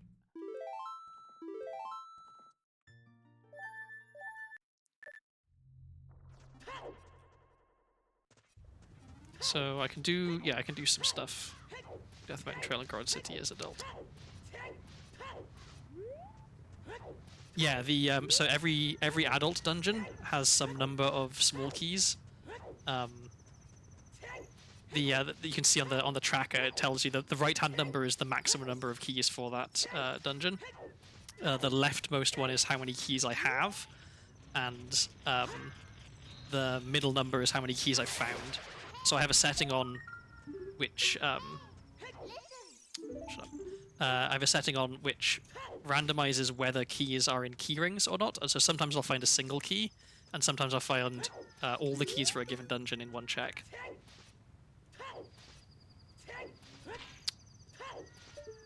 Okay, that's junk.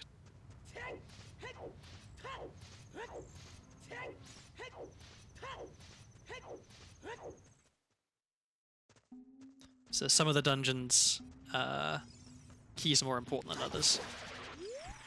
So, for example, because I don't know the tricks required, I need at least 4 small keys to beat the Forest Temple, for example. Whereas, let's think. Shadow Temple, technically, in order to beat the boss, at least I only need 1 small key. Water Temple, I need no small keys to beat the boss. And I think 2 small keys is enough to basically check everything in Water Temple, at least to see what it was, even if I can't get everything. Okay, Pocket Egg. It's another adult trade item.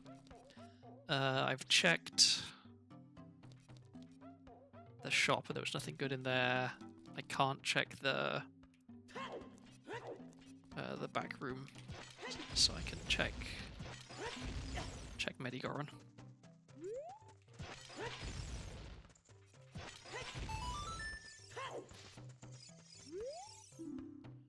Requiem Spirit, I already got Requiem. I do not want to spend 200 rupees on Deku Nuts.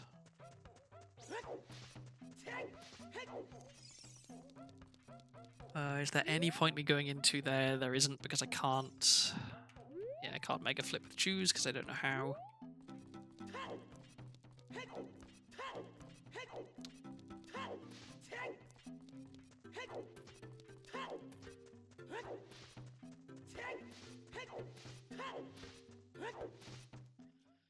So yeah, I can climb up as adult, and trade in Flame check with Vigoron, that's 1 check, and then... Is there anything else I can do? I'm not convinced there is. Oh, crap, I forgot to get the Deku Scrubber's Child when I went up here. It's annoying. I have to come back at some point.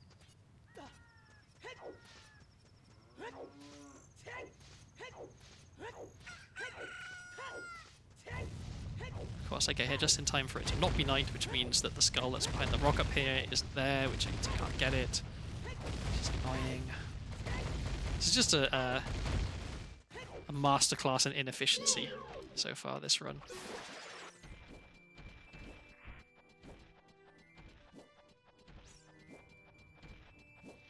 Okay, hopefully I don't get bodied by the spider now. Come on, jump off the edge, you know you want to.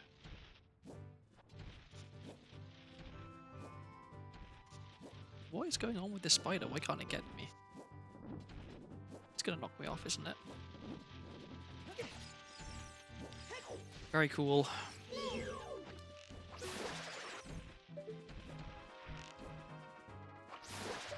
It's just stuck behind the Gossip Stone. I guess it must be.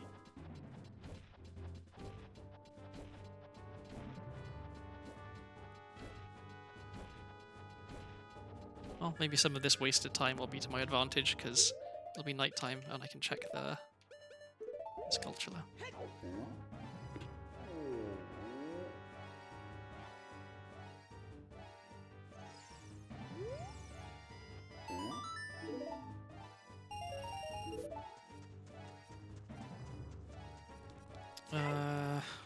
I'm not convinced there is actually anything I can get in here as adult.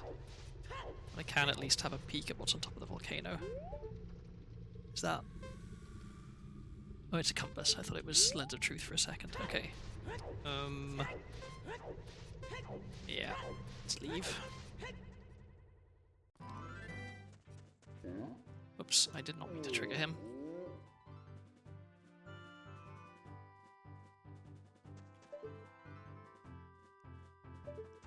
Middle of the day. What am I doing?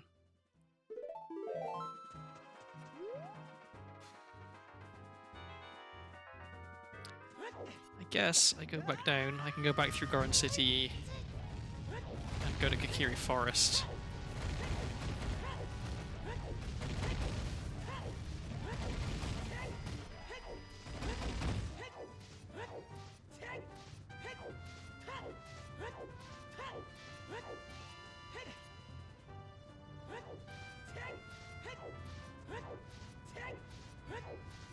Oh wait, where did we go? Where did it go? Goron City.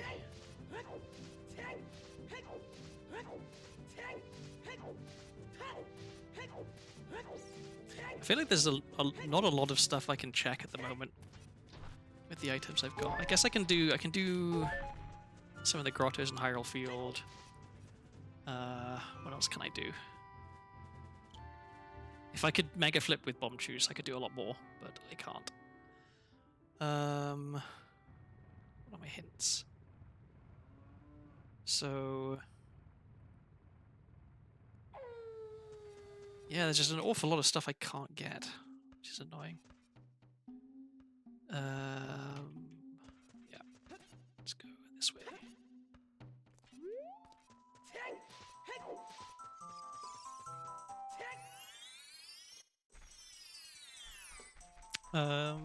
Secret Forest Meadow I know is junk, so I'm not going to bother.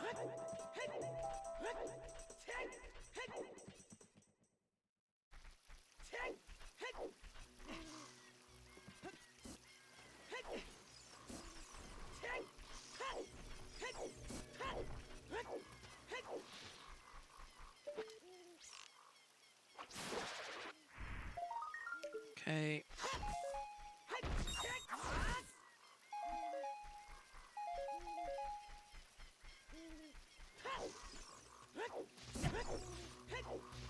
Let's see, I can do two checks? One or two checks in Zora's River. Does the randomizer have any protection against impossible to complete seeds? No, so I'm playing with no logic, which means that it's truly random where everything is. So it is entirely possible. So there are, like, you can have settings where it has logic and you could specify, like, the tricks that you want it to include in the logic. So you can say, like, I know how to do, like, this one specific trick, and then it'll know, okay, well then you don't need to have hook shots to be able to get this thing, you can get it using the trick or something. But so the first few times I played with like logic turned on and not very many tricks enabled, and it was just like too easy that like it just kind of it just hand feeds you a bunch of really, really good items really early on, and then there's no challenge really. So I tried playing with no logic, and it's doable. I've only had a couple of impossible seeds. Oops. And they were like fully what was that? Okay, horseback archery 1500 is junk. That's kind of comforting. Yeah, I've had a couple of seeds that were like truly impossible, and I've had a couple that weren't impossible, but they were impossible for me because I couldn't do the tricks that were necessary in order to be able to actually beat them. Yeah, I'm gonna go over here. Is it worth... I mean, all I can trade in here is... I can trade an eyeball frog, and that's all I can do. It doesn't seem worth it. I can't do anything in Gerudo Valley as adult.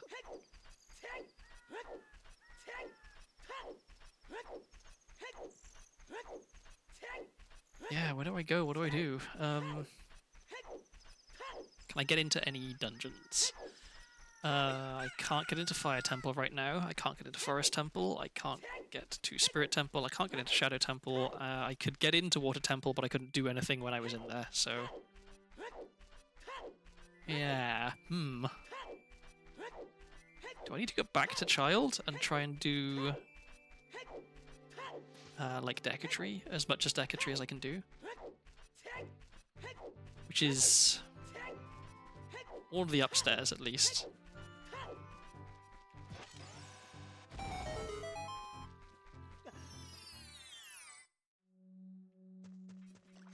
Whoops.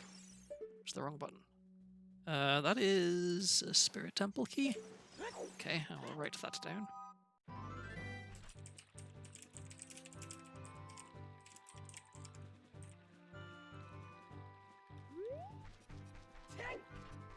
I think strictly, well, it's either that I've got very lucky, or I'm slightly better at this game than I give myself credit for. But like, I probably shouldn't be playing a no logic randomizer. The chances of it being impossible for me to complete are like worryingly high, I think. Oh, pardon me. I hope that didn't come through over the microphone. That was a very loud belch. Yeah, let's go back to child.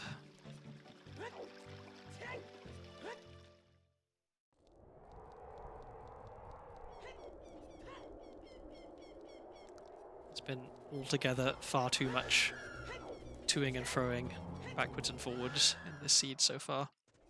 If I can find an ocarina or a bottle, then suddenly a lot of stuff becomes possible. Oh, I should definitely do bottom of the well as well when I go back to child.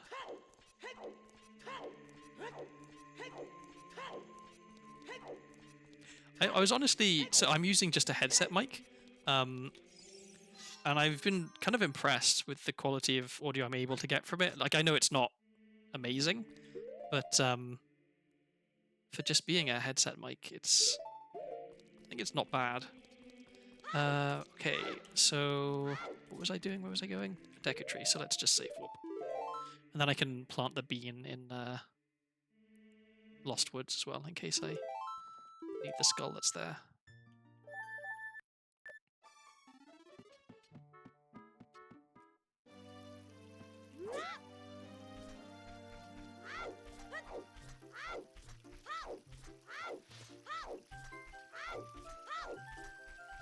It's a USB mic, so the cable going from the headset to the computer it's like an aux cable, but it plugs into a little USB thing, and the USB thing has some like mixer software in it basically. So I was able to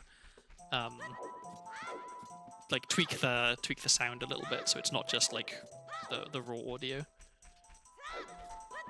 Which is why it sounds probably better than just a bog standard microphone.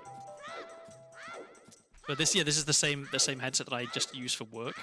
For my one 30-minute meeting that I have during the day, which is the only time I interact with anybody at work.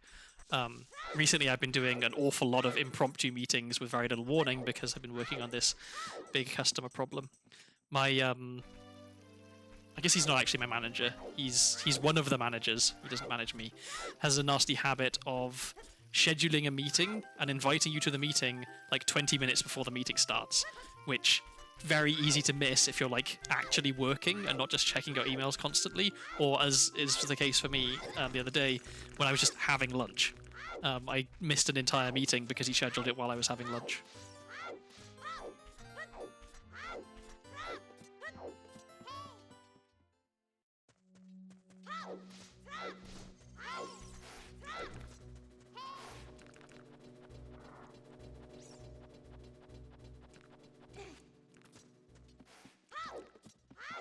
So yeah, I guess I'd like to find... If I could find Slingshot, that's great, because then I could just beat the dungeon.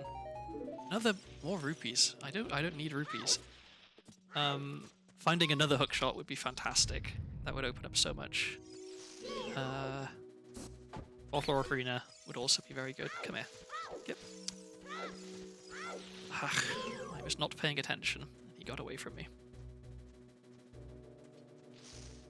Oh, Agile. So, okay. People have a lot of bad stuff to say about Agile, and I can understand why when improperly implemented or fuck's sake, wrong way, organized by people who don't really know what they're doing, that it can be just a terrible thing. But compared to some other ways of working, Agile is a significant improvement. It's like when I first joined the company at my current job, this was 2 companies ago before, because it got acquired twice. It was a company called Pivotal, which no longer exists, and they were very, very big on like sort of cutting edge software development techniques. Like a big thing that they did wasn't just developing software themselves, but was going to places and teaching them how to develop software efficiently. So they were really big on Agile. They were really big on like pair programming and other things like that are kind of like more.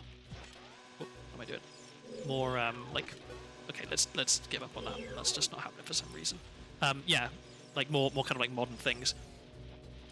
But I guess I do need to kill that guy. The problem is that while Agile can be a useful tool, not all projects are suitable to an Agile approach, such as working on a code base which is in places 20 years old, has like over 1 million lines of code, and has been shoddily maintained at best, which is where I find myself doing in my current job. It's also horrifically complex code, because it's doing lots of very fiddly things. And so the idea of like having like a weekly releases or something like that, it's just laughable. Like at best we can do like 1.5 releases a year maybe, because it's just so slow to try and do anything.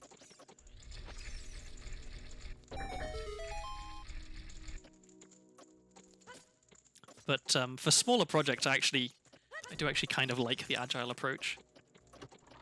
The rapid iteration and stuff like that is kind of good. I'm also a rabid proponent of test-driven development, if you're familiar with that, which is a thing I inherited from Pivotal because they were all about that.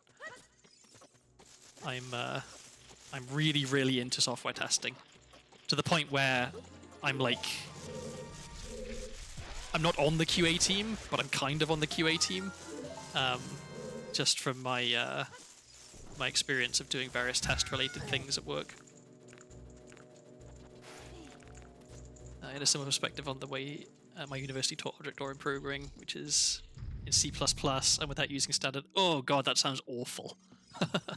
I at least got taught on my course. I got taught in Java, which is a lot more friendly.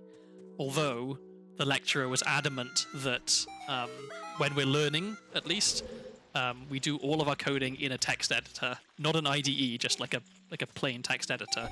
We do all of our coding by hand, like no copy pasting at all ever, yeah, none of the fancy tools and tricks and stuff that make life easier, because for reasons, I think he had some reason which at the time seemed like not unreasonable. I think, was that it? I can't. So I'm gonna try and bomb shoot this guy. Oh, first time, nice. Is it anything good? No, but I'll get it anyway because I'm about to leave. So yeah, we got taught Java as our official language that we were learning, but then for my my final project, it was in C++, which was a little bit of a jarring change, because they're both kind of similar to each other, but Java is like baby's first programming language compared to C++. It's very difficult to fuck your laptop with Java, whereas with C++ it's distressingly easy. Oh, I just noticed I have several Discord messages. I should check what that is in case it's something important.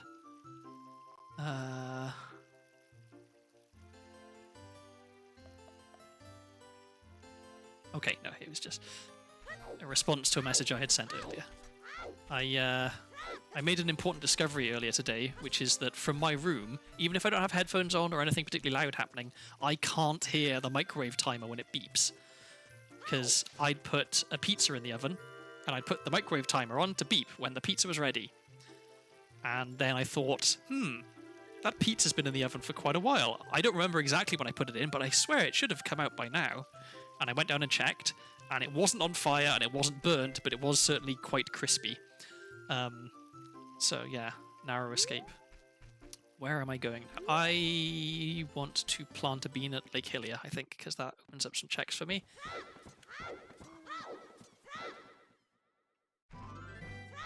I would be, I think, upset is a very big understatement if I managed to burn down my brand new house. That would be not cool.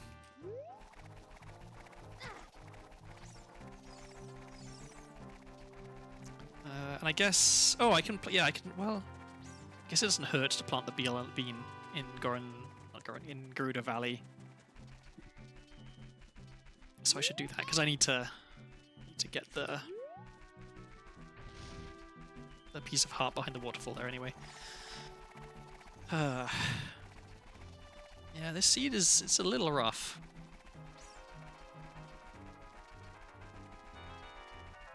Very slow start.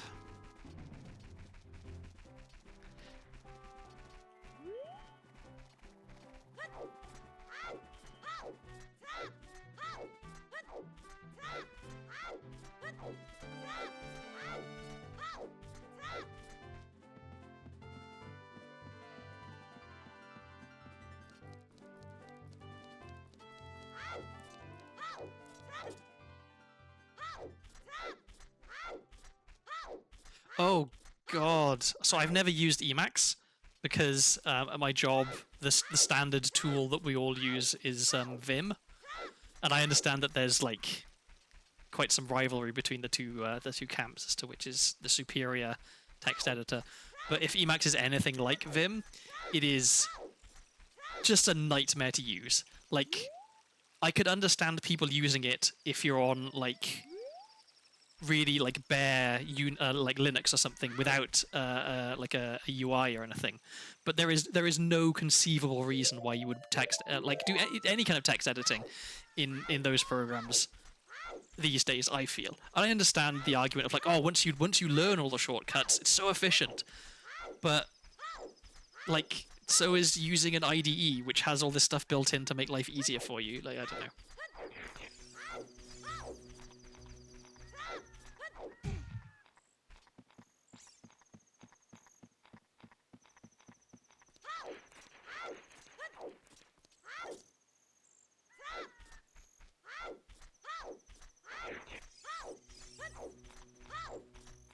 I will admit to arguably wasting some time. I don't know. I don't like to look at it that way, but certainly spending quite a lot of time getting my command line configured to look the way I wanted it to look. So we used to use, I think it was just Bash maybe, or no, iTerm. iTerm was the console we were using, and then it was either that all our Macs got upgraded to a new version and iTerm wasn't supported anymore, or it was that the company supported software we were using changed or something, and so we switched over to Z Shell or Z Shell, whichever it is.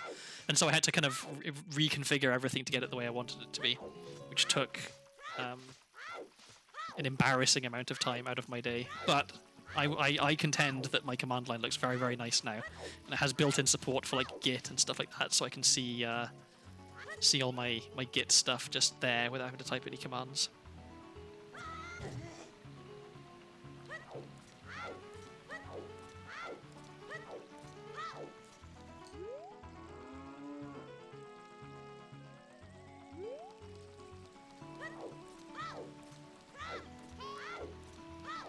So the ultimate feature creep in the Emacs stops being a text editor and starts looking like an operating system.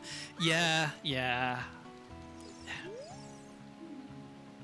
Forest Temple small key inside Ganon's castle. Okay, I'm going to write that down because I do need forest keys.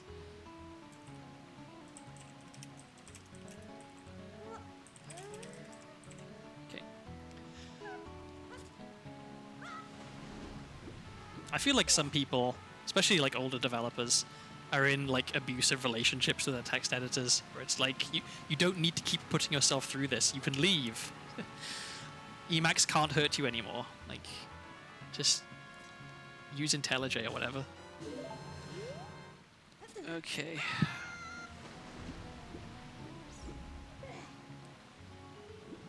Where am I going? What am I doing? Oh, bottom of the well. That's where I wanted to go.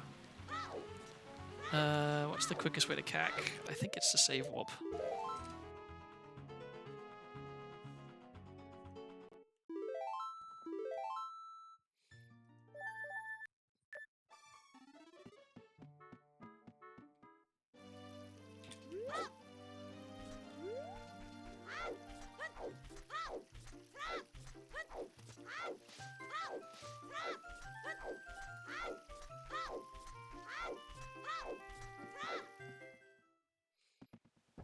I use Astrovim on my rinky-dink laptop server that I SSH into because touching my mouse is a vulgar activity that should be avoided. Yeah.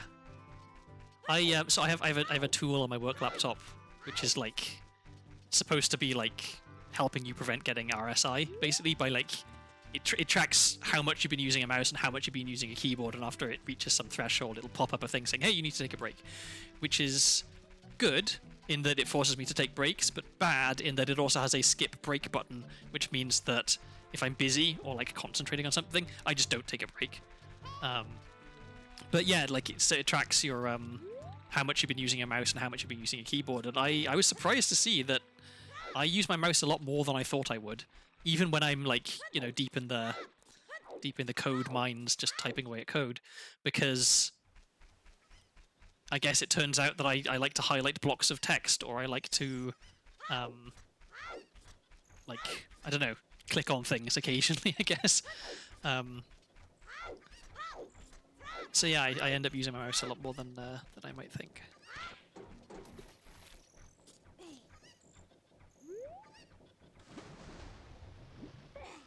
So hopefully Navi should pop up soon. Okay. Right. There we go.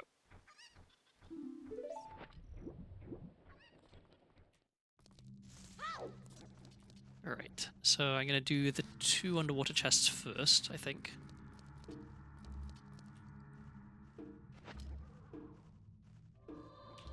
Nope, missed it.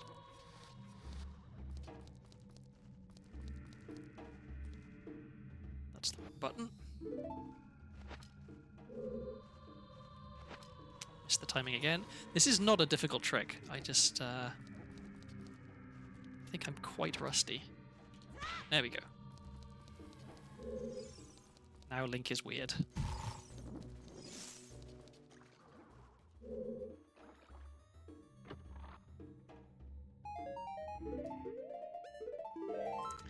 I've seen your keyboard, Nemo, when you've done some handcam streams. Occasionally it'll pop into view, and I've never, like, even though I've seen it before, every time I see it, I'm horrified anew because I can't imagine working on a keyboard like that.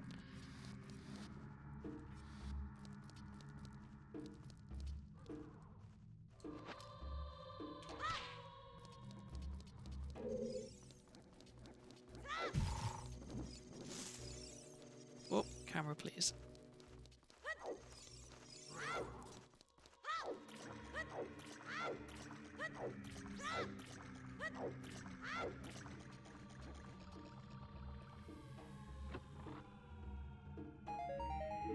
Cool, nothing.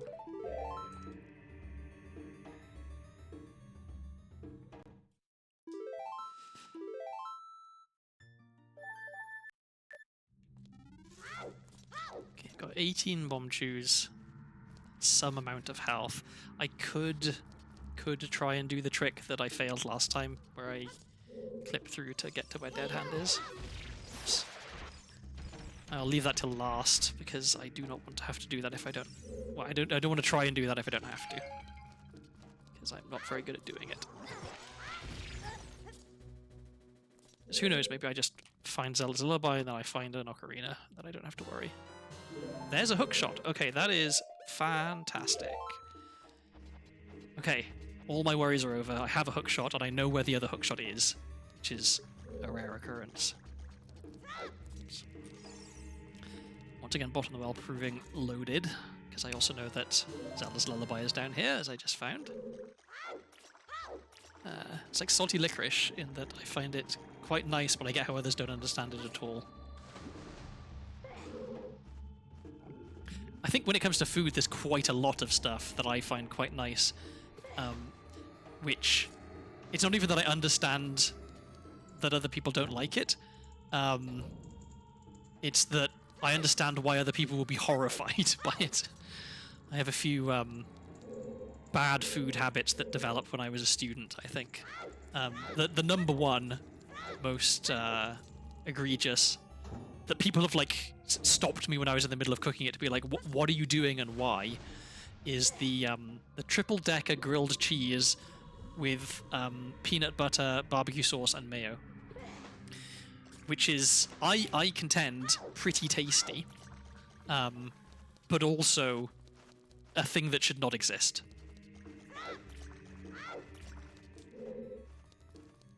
I gave someone the recipe for it once. They were so interested, like they'd heard about this thing that I perpetrate occasionally when I'm feeling peckish, and were so curious they wanted to try making it themselves. So I gave them all the steps required to make this abomination.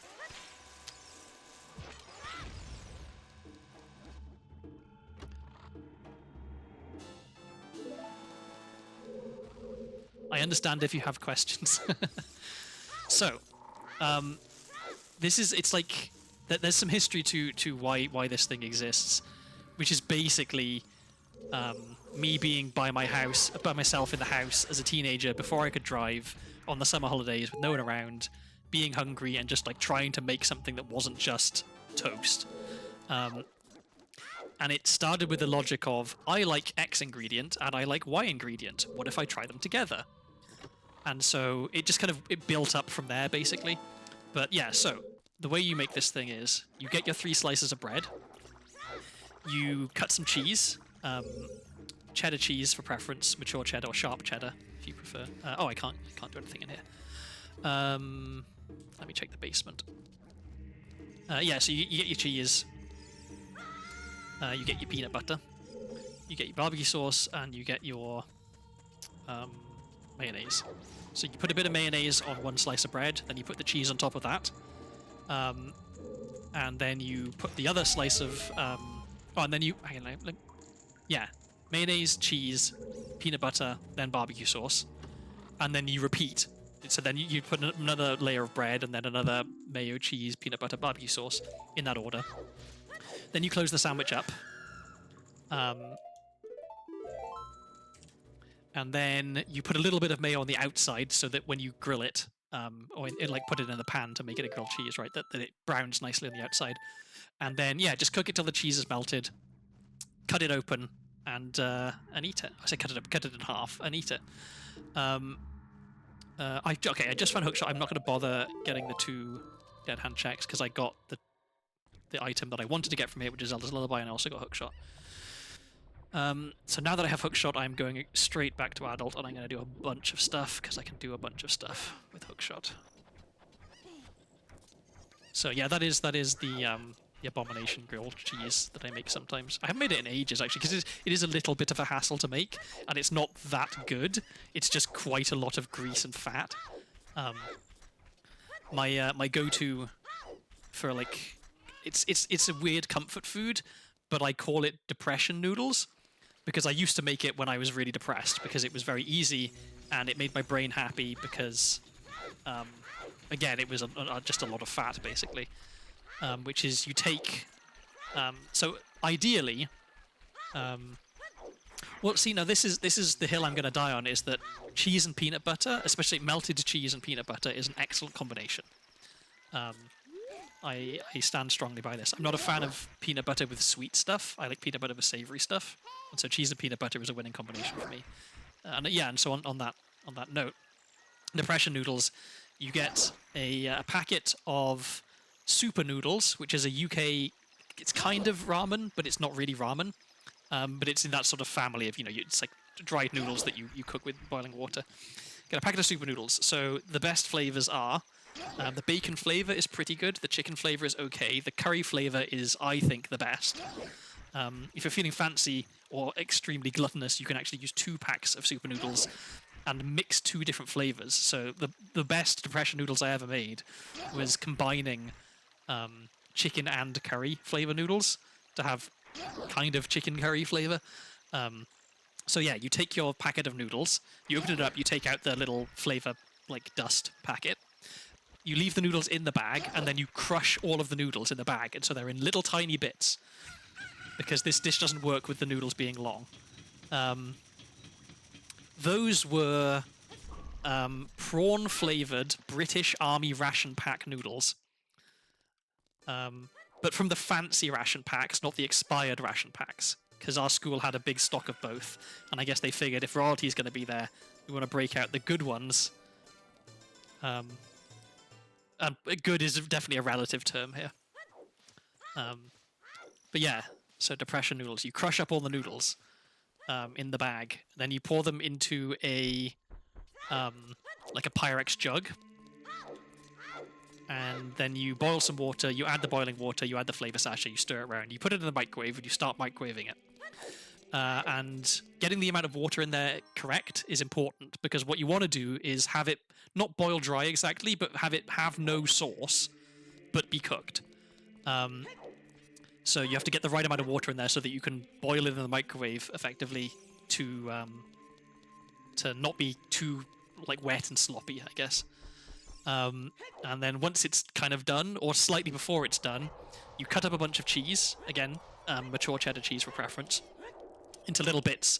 You put it in the noodles, you stir it around, give it a little bit more microwave to melt the cheese, and then once the cheese is all melted, then you take a big old scoop of peanut butter and you dump it in, and you take a big old squirt of barbecue sauce and you mix it in, stir it all around until it's nicely like evenly distributed, and then where am I going? What am I doing? I have hookshot. I think I do Garuda Fortress. I had a hint that there was something good in Garuda Fortress, I think. Yeah. So yeah, then you mix it in, and then it's done, and you can eat it. And I think it's really tasty.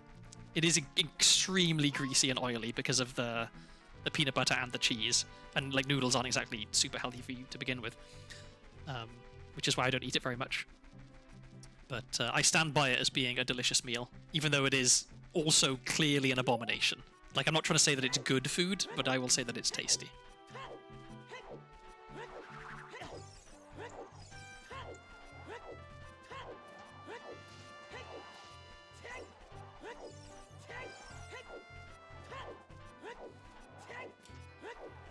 I think apart from those two sort of outliers, most of the food that I cook, which recently has not been any food at all because I've been very lazy after moving house. Most of the food I cook is like actually just normal food, which is like okay food. So I'm not some kind of like perverse food criminal. Okay, now we get to do something that I'm not great at, but I'm good enough at it that I'm confident that I will get it. I really, really like that I know how to do this skip, because it looks pretty fancy. That is the wrong button.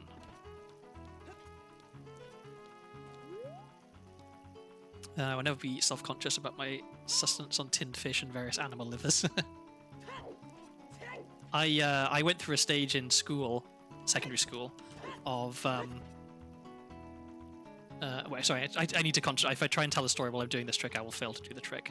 I also need to remember how to do the trick. I think I just roll now? Yeah, then I turn right, yeah. And then I scoot forward 3 times.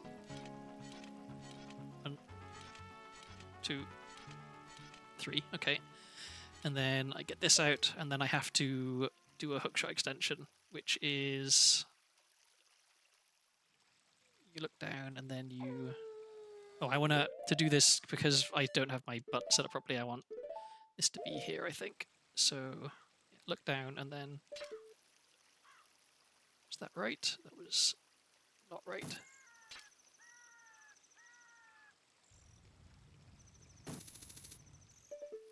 Nope. might have been it. Nope.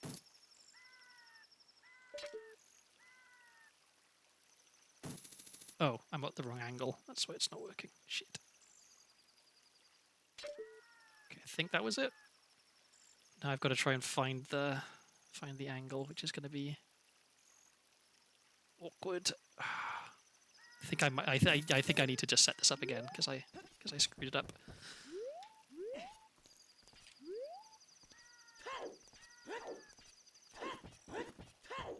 Come on. So there is a possibility that when I'm trying to do this trick, I fall off the bridge. If that does happen, just advance warning, I am going to cheat. I'm going to turn cheats on and float back up to the top of the bridge because I don't want to waste some amount of time going all the way back around to get back here. It's not a valuable use of anyone's time.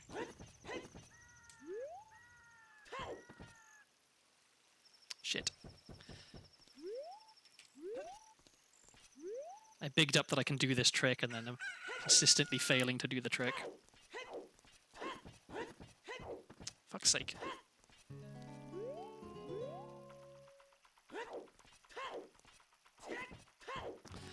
I don't know why, I find it inordinately difficult to just do a side hop sometimes. I think it's just that I'm holding a bad angle on the controller.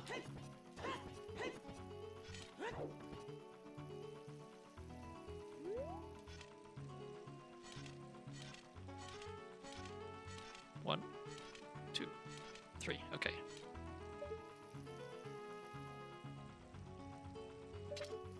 Is that right? That was right, okay. So this should work. There we go, easy peasy.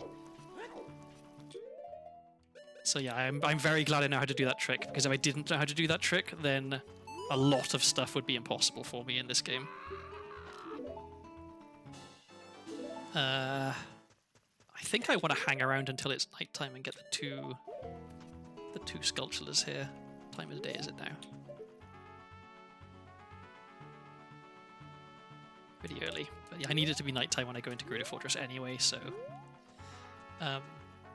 Oh yeah, I can tell you about the thing that I interrupted because I didn't want to get distracted. So when I was in secondary school, there was the cafeteria, although we didn't call it the cafeteria, we called it the either the Great Hall or the Dining Hall, because private school things. And the food quality was pretty bad, as you might expect from a British private school. But after like 2 years there, they changed who was in charge of catering, I guess, or they changed companies, and so we got a salad bar with various like cold things that you could make a salad with or make a sandwich with or something. And so unless there was something really good on the hot food side, I would usually just have a whole bunch of tuna mayonnaise and maybe some cheese in a sandwich for my lunch every single day. Apart from one day, I'd made my tuna mayonnaise sandwich and I'd sprinkled my cheese on it and I was getting ready to eat it. Took a couple of bites, perfectly fine, you know, nice bit of tuna. And then I bit on something which resisted briefly and then burst, and my mouth was filled with quite a strong taste of fish. And so I reached for a napkin and I spat what was in my mouth into the napkin, and I put it down and I excused myself and I went to the bathroom and retched for quite some time. I didn't actually throw up, but it was a near thing. And after that I didn't really want to eat the tuna anymore. I still have to this day no idea what it was that was in my mouth that did that. I kind of don't want to know. All I know is that it was an unpleasant thing, which did. Yeah, that's kind of what I think is like. Was it an eye? But I feel like it's probably quite difficult to get an eye in your tuna by accident, because tuna, the fish, are enormous, right? Their eyes are really big. So, okay, Iron Boots is excellent. That means I can go into Water Temple, especially with Hookshot. Yeah, I can do a ton of stuff now. Okay, we're in good shape on this seed. And so yeah, I'm wondering if it was some like random fish organ, just like a some kind of random fish bit. But yeah, as I said, I'd rather not know. That is that's the second instance of me having an unpleasant fish taste in my mouth. The first was we had a school trip to France, which, I mean, that sounds fancy as fuck. And admittedly, I mean, it was pretty fancy to be able to go to France on a school trip, but in the UK, it's not an uncommon experience because it's just there, right? Like, it's not that difficult to get to France. And French is like the most common second language, or at least when I was in school, French was the most common second language that people learned. Because again, it's right there. If you're gonna learn a language, why not learn French? And so yeah, we went to France, and we went to a place that was by the beach, and there was like an ice cream stand there, and they had various flavors of ice cream, and I saw that they had caramel ice cream, and I thought, oh, caramel ice cream sounds pretty good. I'll have a caramel ice cream. So I got a nice big scoop of caramel ice cream, and I took my first lick, and it tasted of fish, and I cannot explain why, but it just did. It just tasted of fish, and other people tasted it as well, and they're like, "Yep, you're right. It tastes of fish." So yeah, I didn't finish that ice cream.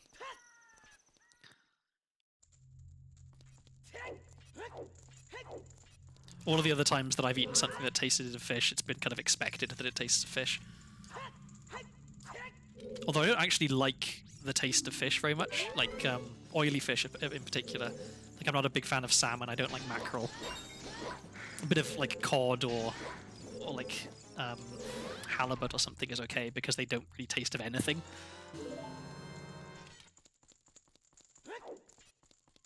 I'm sad that I don't like fish more because I know that seafood is this like, I mean it's there's so much you can do with seafood, right? Like, I feel like there's half of the culinary world is off limits to me because I just don't like fish. I really want to like give sushi a proper try as well because I've not really had much experience of sushi, and whenever we go to like a local sushi place, it's invariably like kind of a like not fancy exactly, but like a little pricey. And I don't want to spend however much on like a bunch of sushi and then be like, oh wait, I don't like sushi, and waste it. So I need to go with people who are having sushi and try some of their sushi. But the problem with that is most of the people I know are vegetarian. So when they go and get sushi, they don't actually get the fish. So my experience of sushi is pretty limited. Mackerel and sardine, I think they're pretty healthy for you, right? Like, there's a lot of the good oils in them. I've caught more mackerel than any other fish, which, like, I mean, without context, that could just be that I caught a mackerel once and that's the only fish I've caught. But when we went to France and when we went to Ireland, we would always take fishing rods and try and go fishing and try and catch some stuff. We had a cousin in Ireland who owned a boat, only a small boat, one of the ones like those little like Zodiacs with an outboard motor on. But he took us out fishing. We went mackerel fishing with him. And the way you do mackerel fishing is you take your line, which has a lead weight at the end, and you put a bunch of hooks on the line with feathers next to them, and then you just drop it over the side of the boat, and the mackerel fling themselves onto the hooks because they're incredibly stupid. And so we caught, I think, somewhere in the region of... Oh, fuck, I didn't mean to do that. Somewhere in the region of 200 mackerel, maybe, in that one trip, which is obviously like way more than we could possibly eat. But he had a standing deal with a local restaurant slash bar that if he would sell them any mackerel he caught like fairly cheap, as long as he like gutted and prepared them and stuff. And so we went out, we caught our 200 mackerel, we came back and we all sat on the dock gutting all these mackerel, and then went inside, and everyone apart from me, because I don't like mackerel, had delicious fresh cooked mackerel, which is a pretty good deal, I think.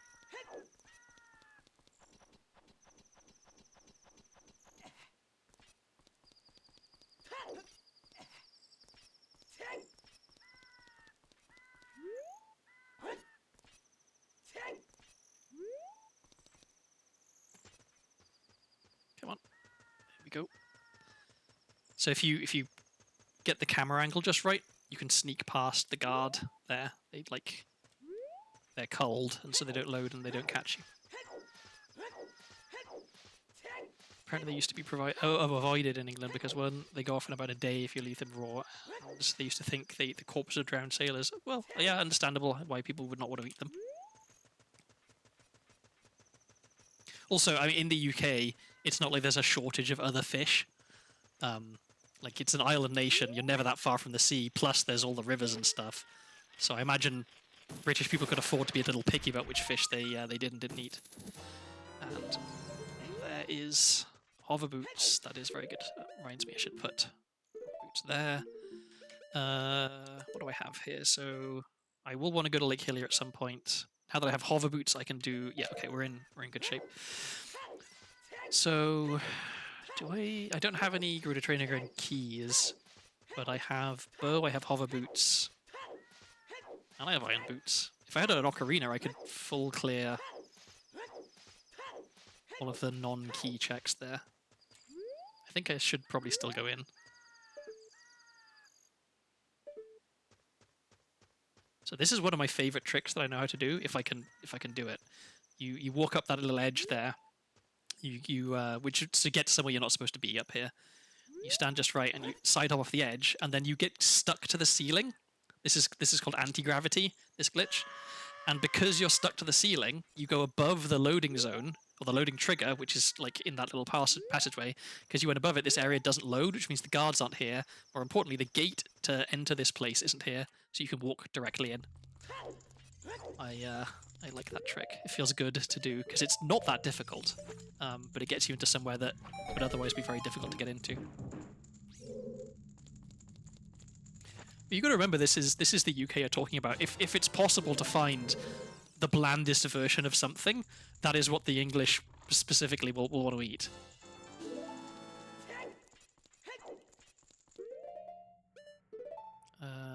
Yeah.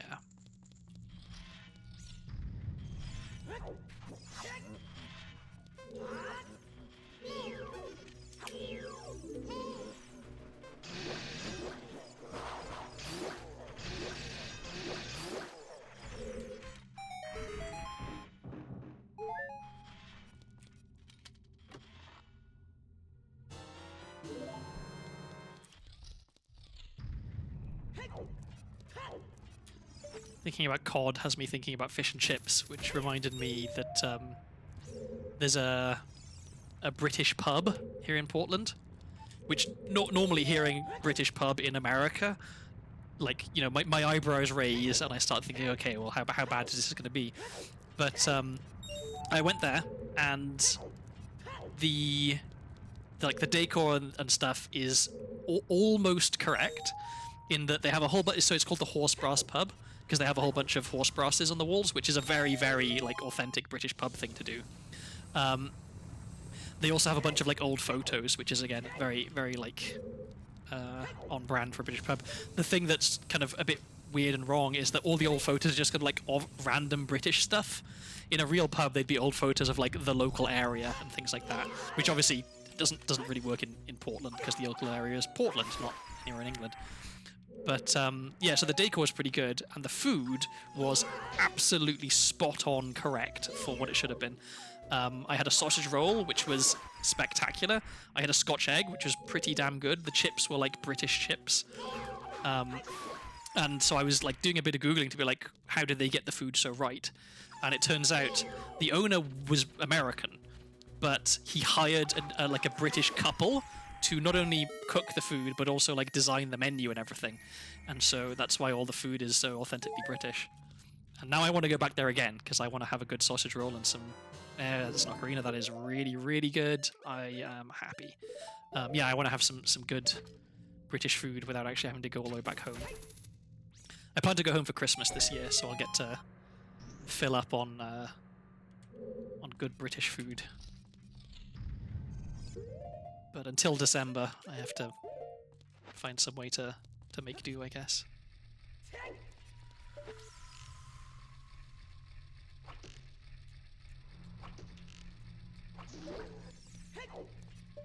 I'm quite glad that I managed to sell my my in-laws on the idea of Yorkshire pudding for roasts. So now when we have Thanksgiving dinner or Christmas, we'll have Yorkshire pudding cooked by me with it. Because Yorkshire pudding is just superior to dinner rolls in every single way. Except for the hassle, I guess, because I'm assuming most people don't bake their own dinner rolls, they just like buy them.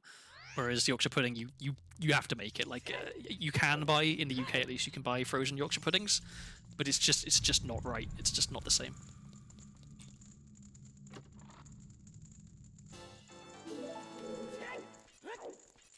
Okay, so I've got Ocarina. Actually, yeah, now I can, because I can play Song of Time now. Now I can do an awful lot of stuff in here.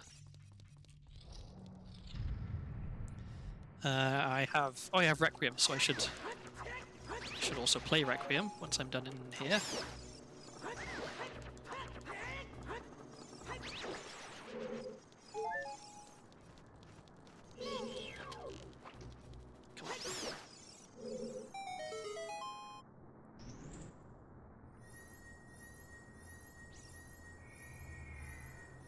Have you ever been to the UK, Nemo? I know you're pretty well travelled, but I don't know if you've been to the UK. Water boss key, that's good.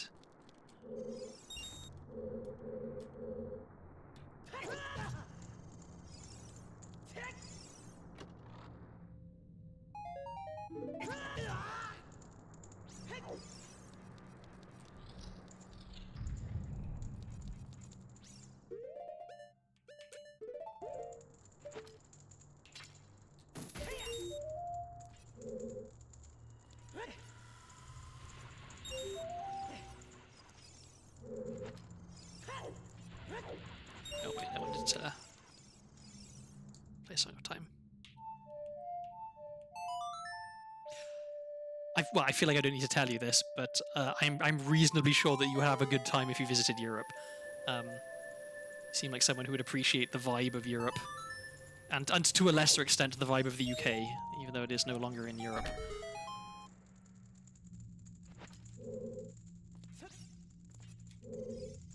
Oh, only one of the blocks spawned. That's weird. I haven't seen that before.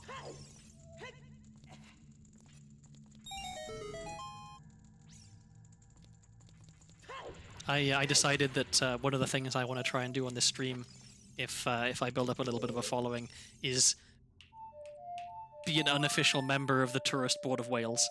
Because as a Welshman who left Wales, the worst possible crime that a Welshman can commit, I feel like I have to kind of pay off the debt somehow by trying to get other people to go and visit Wales, enrich the economy.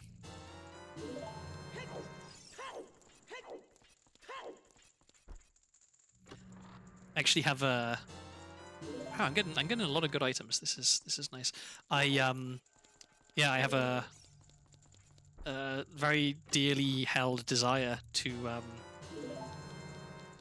be in Wales at the same time as my in-laws, because they love to travel and they love to appreciate culture and stuff. Like whenever they go to Japan, they're always going to see like various small little out-of-the-way temples and castles and all this sort of stuff. And you know, there's quite a lot of good culture stuff you can do in Wales because there's a lot of like old history there. But then also just the Welsh culture itself. There's a place called St Fagans, which is the Welsh Heritage Museum, and it's like a mandatory visit for any Welsh school child at least like 3 times to go to St Fagans. And as a kid, it's kind of boring. There's an old-fashioned sweet shop there, which is really, really good because you get to have like, you know, all the really classic, weird British sweets that they used to have back in the day, like bullseyes and aniseed balls and cough sweets and stuff like that. Rhubarb and custard, all the really, really good ones. But yeah, as an adult, I kind of like to go back and appreciate it properly because there's a lot of cool, interesting history there. But yeah, they've never been to. They've been to Wales. They've been to Swansea, which is where I used to live. They had a great time there. They visited. There's like a museum for Dylan Thomas because he was from Swansea area originally. So they visited that and they got a kick out of it. They walked past some castles, which they thought was amazing because they'd never really seen a proper castle before, not a British castle. Song of Storms, that's really good. But they didn't get to experience like the full like everything that Wales has to offer to a tourist who has a local guide. And so I really want to. I have like a bucket list of things I want to take them to see. Like I want to take them to St Fagans because they'd really appreciate that. I want to take them to the National Show Caves Centre of Wales at Danarogov because that's another like must visit when you're a kid in Wales, like everyone goes to Danarogov because it's genuinely impressive. Like the caves are enormous and extensive, and they have cool little sort of mannequins with speakers in them that which talk about the history of the caves and how they were found by these two brothers back in the 1910s. Maybe it might have even been earlier than that. But yeah, they went up a river in a coracle into a cave and ended up finding this enormous cave system that they didn't know existed. Okay, where am I going now? I have no keys. I can't do anything through there. Don't have silver gauntlets, so I can't do that. I think I need to go out, get arrested. Oh no, I was gonna... Okay, I don't need to get arrested, but it doesn't matter that I was. I'm gonna... go... Oh. No. I didn't mean to play that song.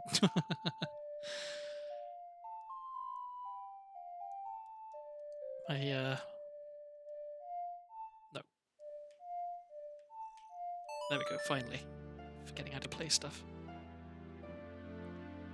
I think it's easy to write England off as underwhelming because as like a concept, I think England is kind of underwhelming. But it's an entire country, you know. There's an awful lot of different bits of it. So I'm sure that there will be places or parts of England which would be really, really rewarding to visit. Like just off the top of my head, like seeing Salisbury Cathedral, right? That's pretty cool because it's formerly so as a kid I had the mistaken belief that Salisbury Cathedral was the tallest building in the world at one point, which is not true. It was the tallest building in the UK for a very long time, but it was never the tallest building in the world. And then yeah, like just various little bits and bobs out of the way places. Some of the cool old history places. You can visit like old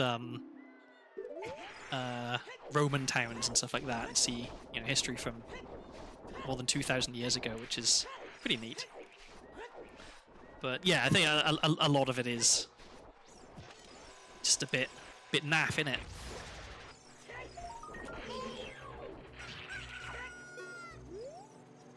What's that up there? That is a compass. Oh, and I have Zelda's Lullaby, so I can check this great fairy over here.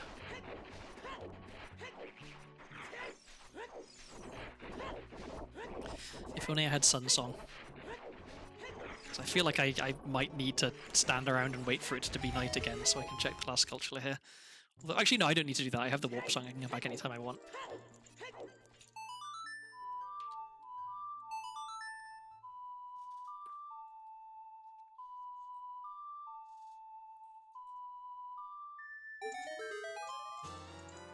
Another Spirit Temple key. If only I had silver gauntlets. Okay, where am I going now? I think I save warp. I think I go to Kakariko.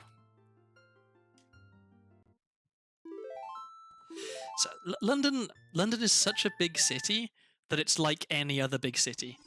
Like obviously there's aspects of London which are unique to London, but for the average experience of London, you may as well go to New York or Toronto or maybe not LA, but like, you know, like more or less any large city will give you a similar experience to being in London for the most part. It's just a shitload of people, a lot of shops, some tourist attractions which are rammed and underwhelming. Yeah, probably not worth.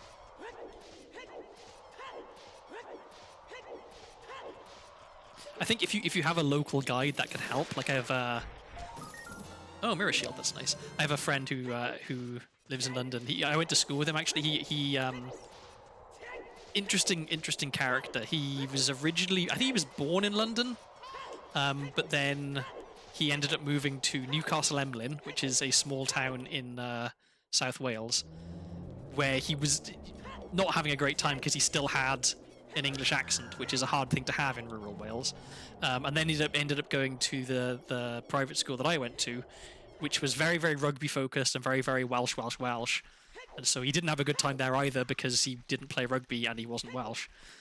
But Yeah, he moved back to London at like the earliest opportunity, and I've been out to visit him a few times, and I've had a good time every time I've been to London with him because he knows like where all the cool little bars are, and like this is the place to get good food, and here's like the good way to navigate the tube so that you don't end up like getting in the really busy places and stuff. So there's a lot of like local knowledge can help to give you more of a nuanced experience of London than just the sort of the standard tourist one. Oops.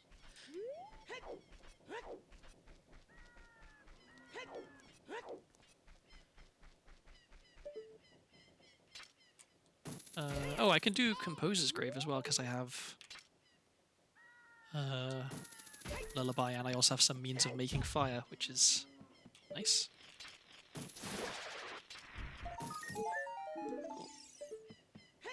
I got the thing in the couch head. Can check this before I go up.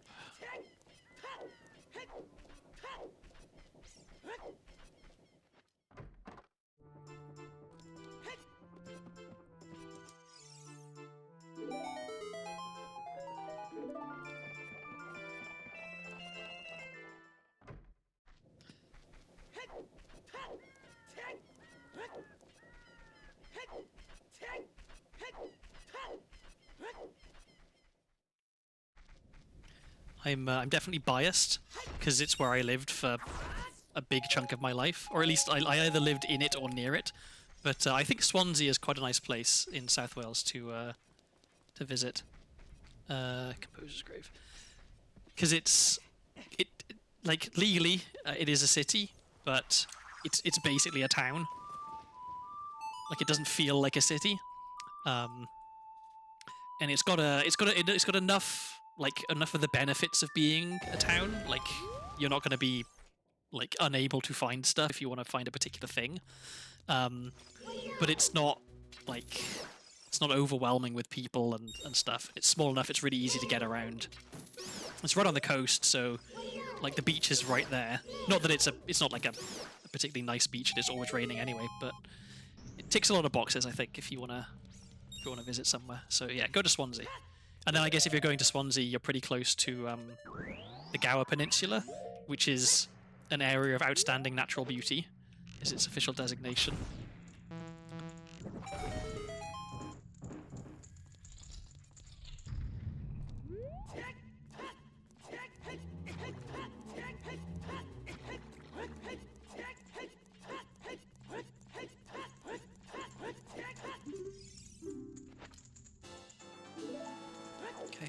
Go back and get that chest, and then I can do pocket cocoa.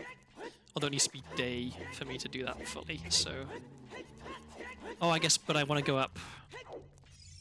Come on, I want to go up Death Mountain Trail, so it'll probably become day while I'm going up. And I have strength now, so I can beat Dodongo's Cavern. So I should do that as well. Cool, it's all coming together.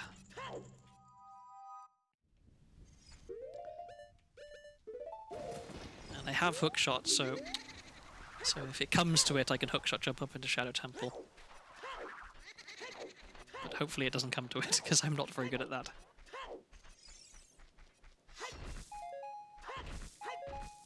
Come on. Come on.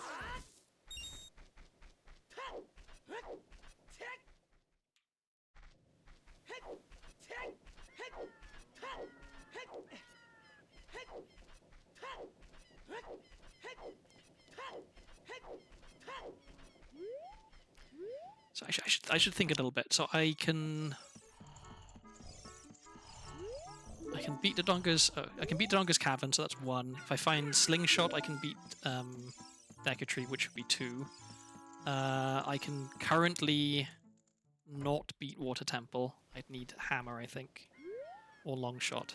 But I know that a hookshot is at Lon, so that would be the Longshot. If I can get into Shadow, which strictly speaking I can get into Shadow, then I can beat Shadow, which would be 3. Spirit would be 4, but I need Silver Gauntlets for that. So yeah, I'm not close to being able to beat this, but And all of the pieces are falling into place, which is nice.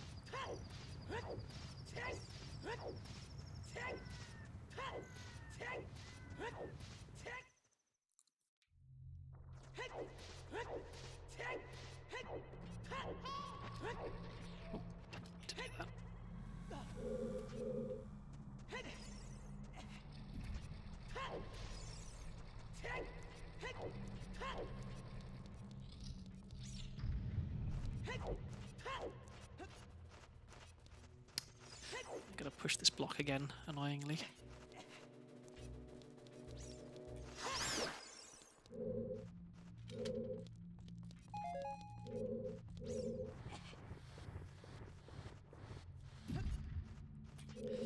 I briefly considered when I was making this randomizer seed, because I changed the number of dungeon rewards that are required to beat the game from 7 to 6, because I wanted this to be a slightly shorter randomizer than my recent 7-hour ones.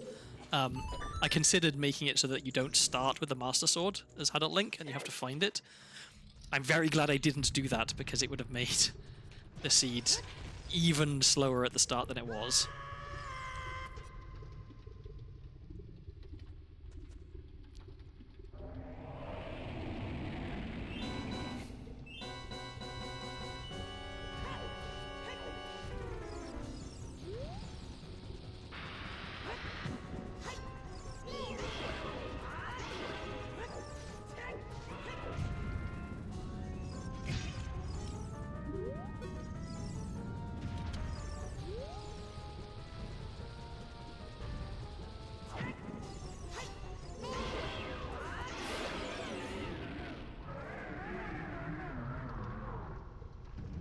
There's an interesting fact I know about this boss. So he has some amount of health. I don't know exactly how much.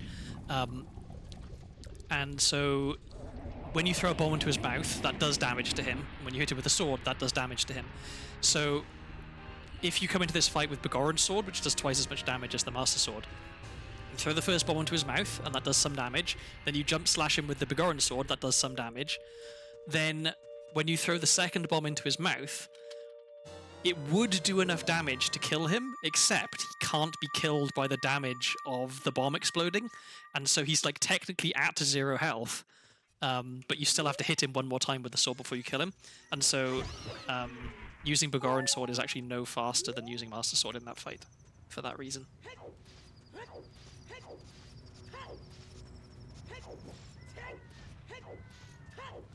Okay, so I never checked the sculpture that's behind the rock on this path. I think it's probably going to be daytime before I get to it, somewhat annoyingly, but I can go... Yeah. I can waste a bit of time out here, I guess, and then go into Goron City, and then I can go down into Death Mountain Crater, and I can get the Bolero check.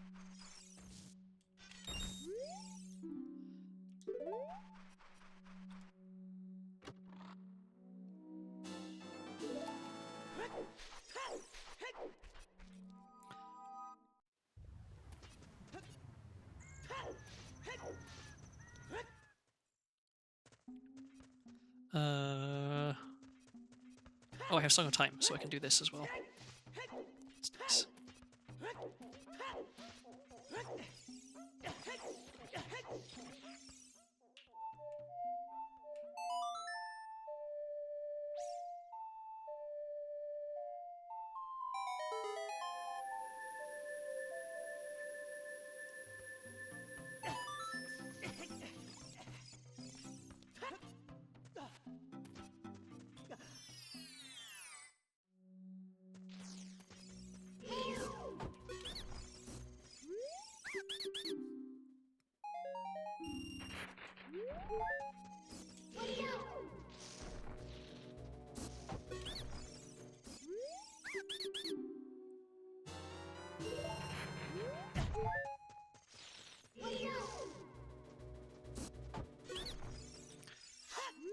Needs to be something good.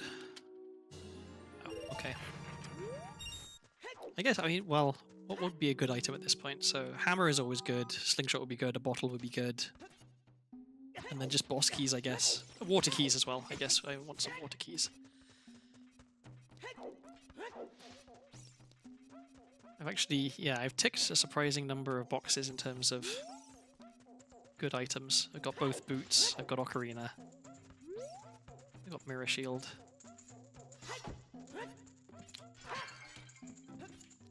Come on.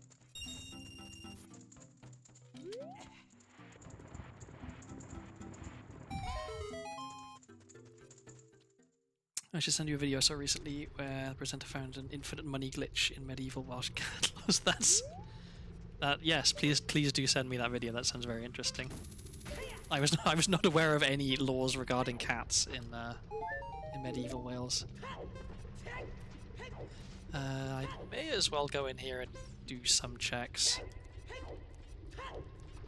fact, I can, well, so I have the keyring, so I have all the keys, but I don't have Goron Tunic, and that makes things kind of lame. I don't have Hammer, which makes some things kind of difficult, but no, I think I should go in. I think this is the right thing to do.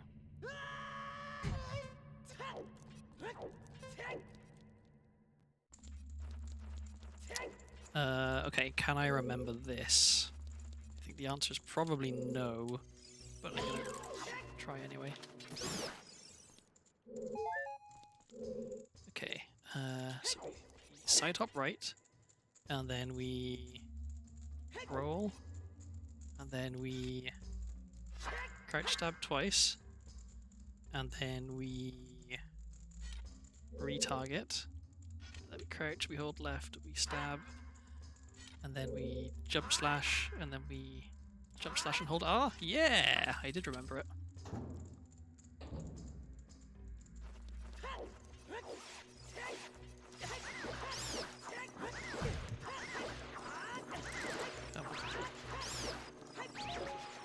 I'm sure there's a more elegant way to do this room than just go in and flail your sword around, but if there is, I don't know what it is.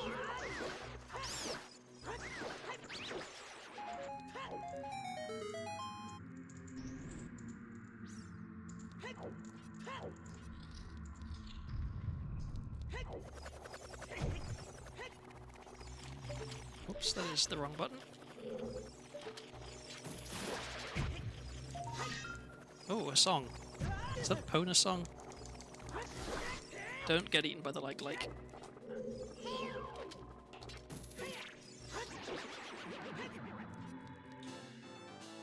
It is not a Pona song.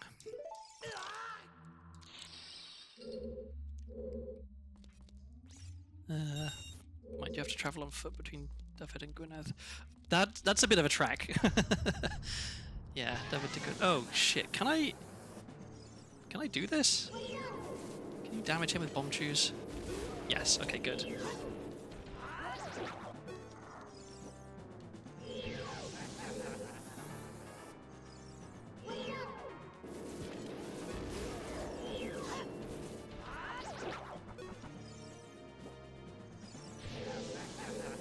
Also, just to in the interest of maximum correctness, Dyfed is spelled with a Y.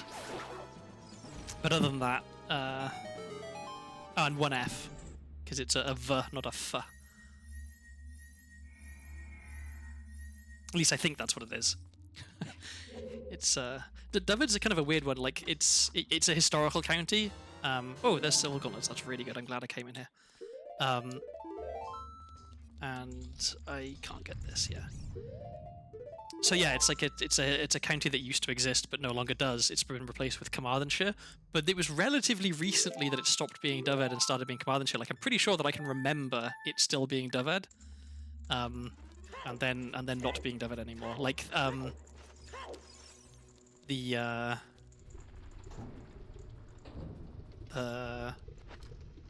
police force was like Dyfed Powys Police maybe. And like, there's a lot of stuff that's named Dyfed such and such, even though it's not Dyfed anymore.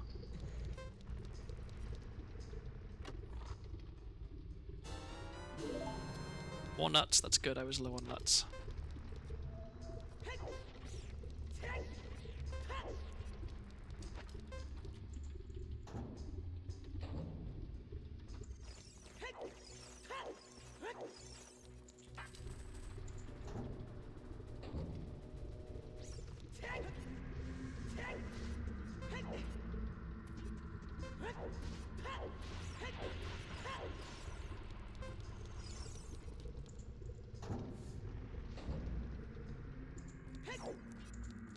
Oh wow! I just saw the time. It is a lot later than I thought it was. There is, I think there is a 0% chance of me finishing this randomizer in one go tonight, unless I stay up far too late. Yeah. Okay. Well, maybe I'll do as much as I can of Fire Temple, and then I might call it a day and come back to it tomorrow, because I don't want to stay up till 2 AM again.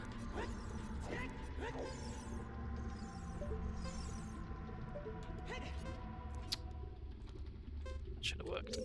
Okay, well, let's reset the timer because I wasted too much time.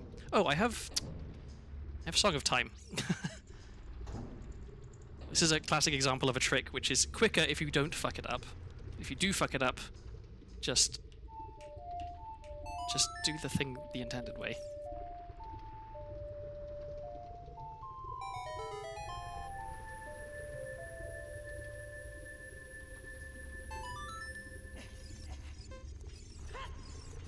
Yeah, I was gonna say it's like, I mean, it is 2 o'clock where you are, which is too late to be up.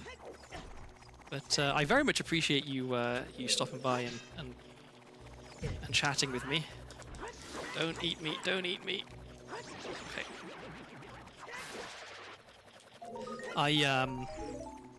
I'm not one of the streamers who gets like distraught if I'm streaming to no one, because that was my experience for most of my first streams.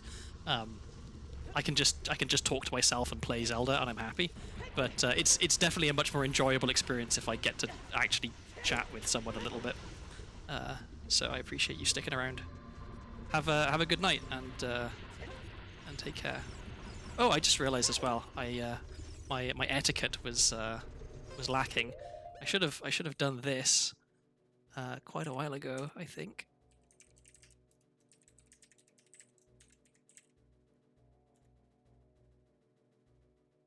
There we go. That's what you do, right? You shout out other streamers.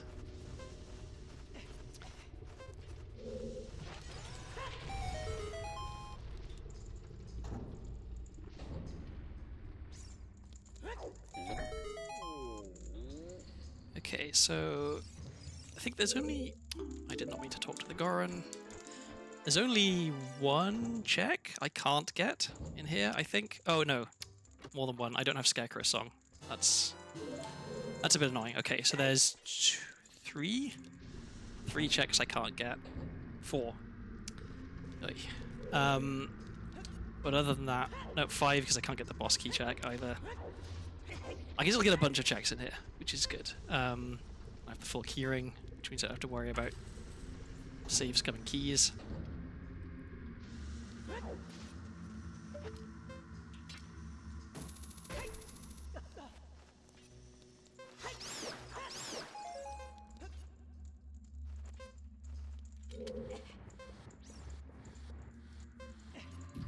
So yeah, hopefully I find something good in here.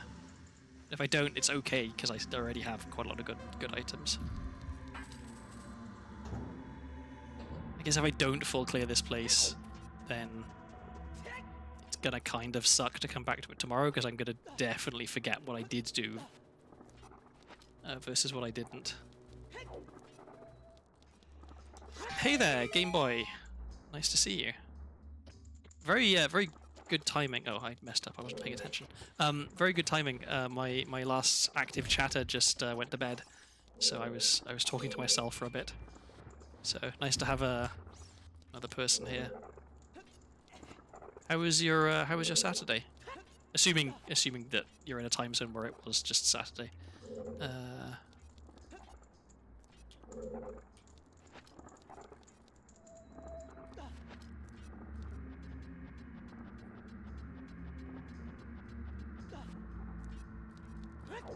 Oh, you're in the same time zone as the person who just left. Yeah, it's I'm on the west coast, so it's not quite so so late where I am. Although it's rapidly approaching my bedtime. So my current plan is I'm going to clear what I can of Fire Temple and probably call it a night because I really don't want to be staying up past midnight because there is no chance of me finishing this randomizer before 2 AM the way it's going. Even though I did try and make it a bit easier on myself. Cool.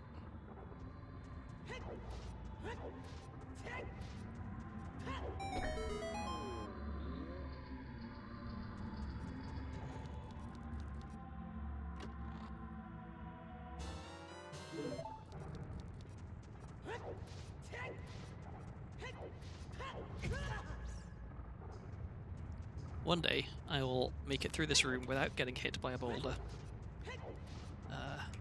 Day is not today.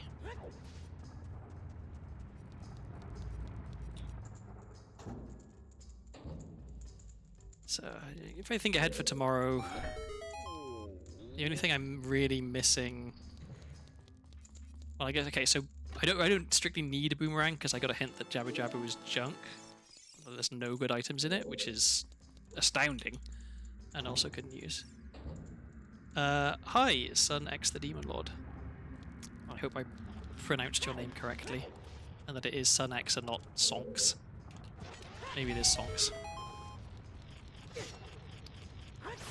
But, yeah, I'd like Slingshot because I like to beat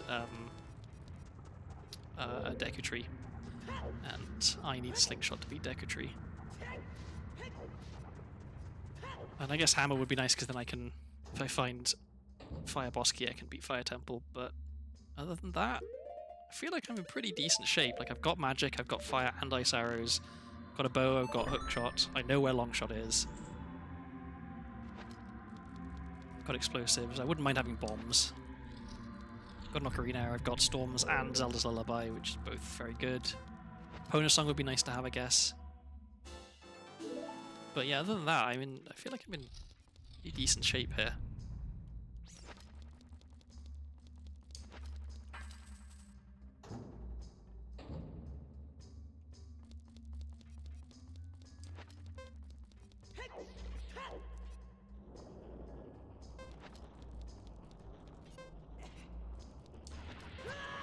Cool. Cool. Very cool.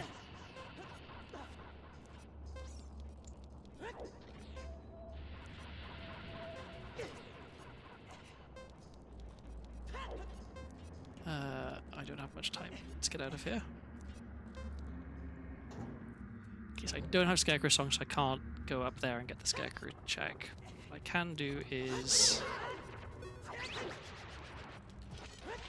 I can go down here and get the shortcut open.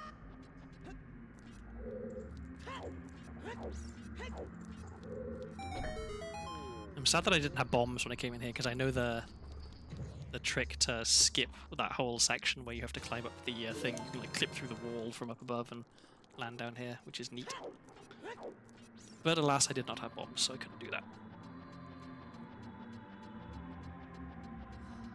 So let's see, I can get the Goron in the cage on the far side of this area, then I can get the compass chest, and I think the hammer chest, and then that might be it. Not a ton left for me to check in here.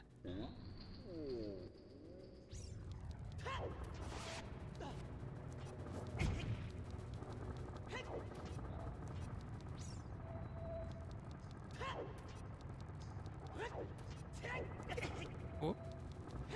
Don't fall down. A bottle with bugs in it already. Okay, that's super good. That was one of the items that I would very much have liked to have.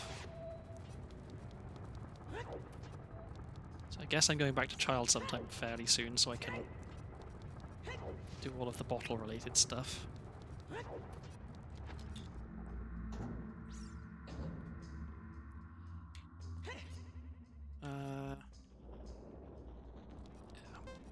Oh, I don't have...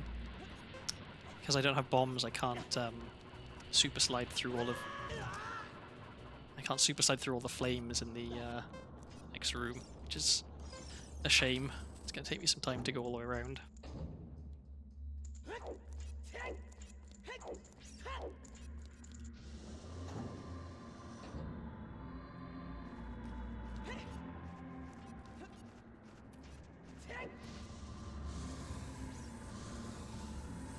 Who knows, maybe I find bombs in this chest right here. That'd be something.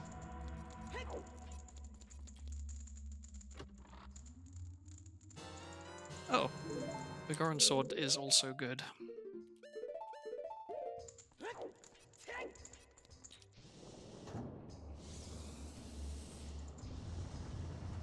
Okay, so we've got to go the long way around.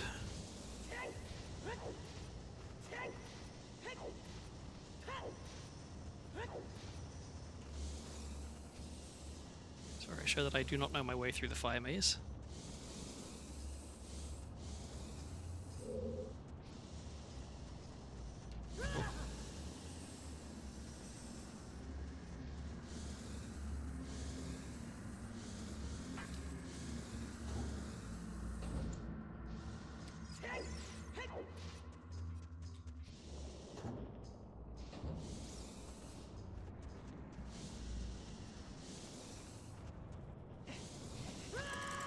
Cool.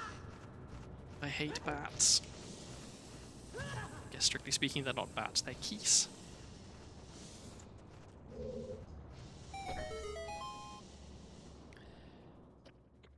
Okay, so yeah, kill Flare Dancer, go upstairs, get the hammer chest, and then I think that's it for in here.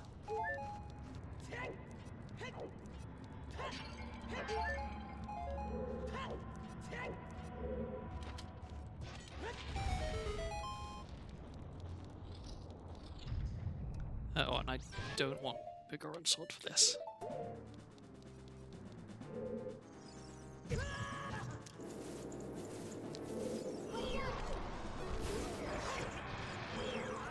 Oh, great. Alright, this is really a how-to of taking unnecessary damage and slowing things down.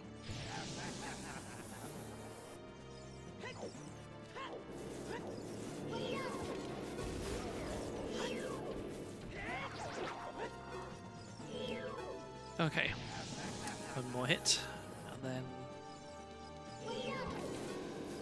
How did that miss?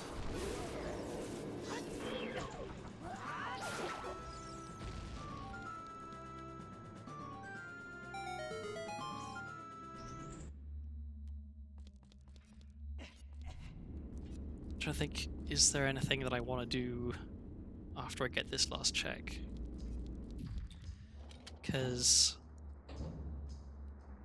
I could go back to Kakariko Village and trade in this Pocket Cocoa, but I guess I don't really need to do that.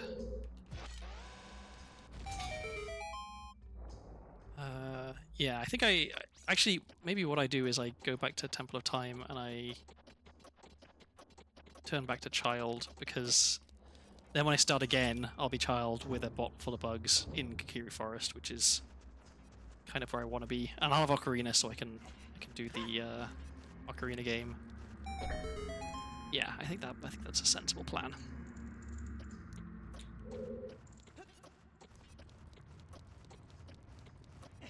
Don't fall down. Oi, oi, oi. Really stringing this out longer than it's necessary.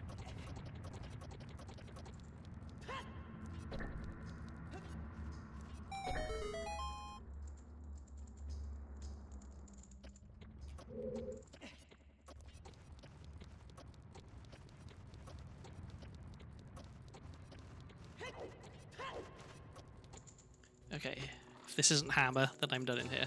Yeah, I'm done in here. Okay. So, oh, I didn't do that. I can just play Prelude.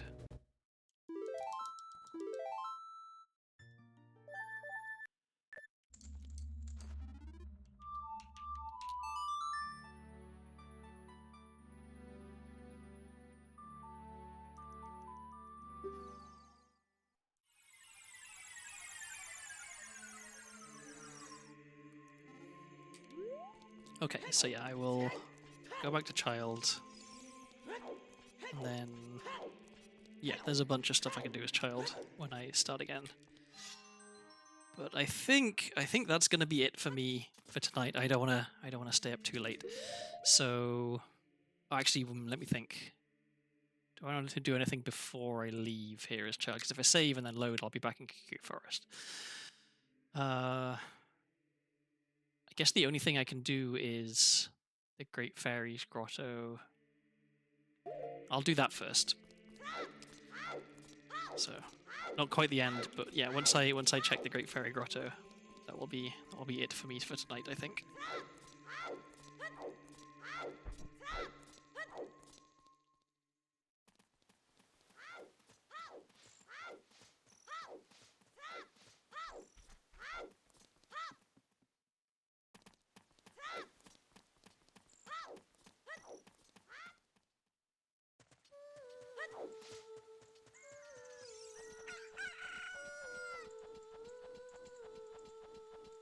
I guess I could also play. Well, yeah, I want to. I want to check the other Gossip Stone because I didn't get that earlier, so I may as well also check that. And if I'm going to check that, I may as well play Song of Storms and check what the Storm's Grotto Sculpture is, because it might be something that I want to write down for later. So yeah, okay. But after that, I'll be done.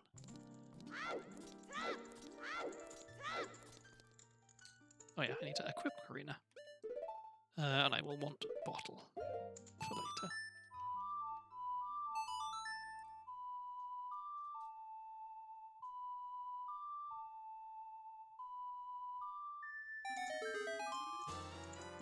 Sun Song, that's really good. I'm glad I checked that. That's going to save so much time.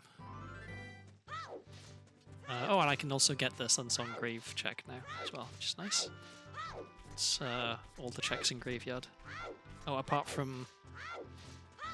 Yeah, there's a song on the wall there, which I couldn't get as child because I don't have Boom.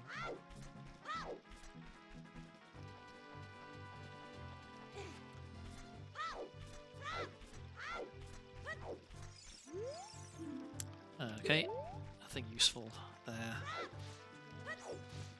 So we'll go along here, we'll check. How did he see me? I was definitely far enough back, he wasn't even looking at me. Okay, so we're not checking that, I'm not going to go back now. Yeah, I think that will do it for me for tonight. I can go to my my chatting screen. So yeah, I set this up for this stream. I didn't have a chatting stream before, so I figured rather than just awkwardly having the game still going and then leaving, I'd have a little bit of a transition screen where I can talk. The images in the background are all images of the beautiful Welsh countryside and just scenery, because I am Welsh and I am from Wales, and I've been to I think every one of the places in these photos I've been. So yeah, that's what's going on behind me right now. So yeah, that was a stream. Progress was a little bit slow at the start, but I think we're in really good shape now to be able to finish. I'd be extremely surprised if this was an impossible seed at this point. So yeah, that's it. I guess I need to figure out how to sign off a stream as well. I need a bit more practice at that. I tend to just kind of ramble and then give up. So yeah, okay. I'm gonna stream again tomorrow, probably in the evening. I'll probably try and start around 6 p.m. Pacific time, so 9 p.m. Eastern, and some ungodly hour in European time. Unfortunately, sorry Europeans. But yep, that'll do it for now. I'm gonna go to bed now because I'm pretty sleepy. Thanks to everyone who came along. Oh, I should check. Is there anyone streaming I can raid? It's a good thing to do that I keep forgetting. Let me see. Is there anyone I follow online? No. Okay. Is there anyone streaming Ocarina of Time Randomizer? Let's have a look. There is. Okay. I'm gonna raid into this person.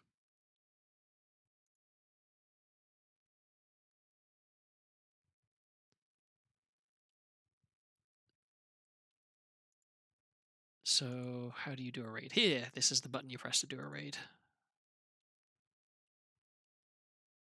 Okay. So yeah. Okay, thanks. Yeah, thanks everyone who came by. I hope you had fun. And maybe I'll see some of you tomorrow. So yeah, let's raid and then end stream.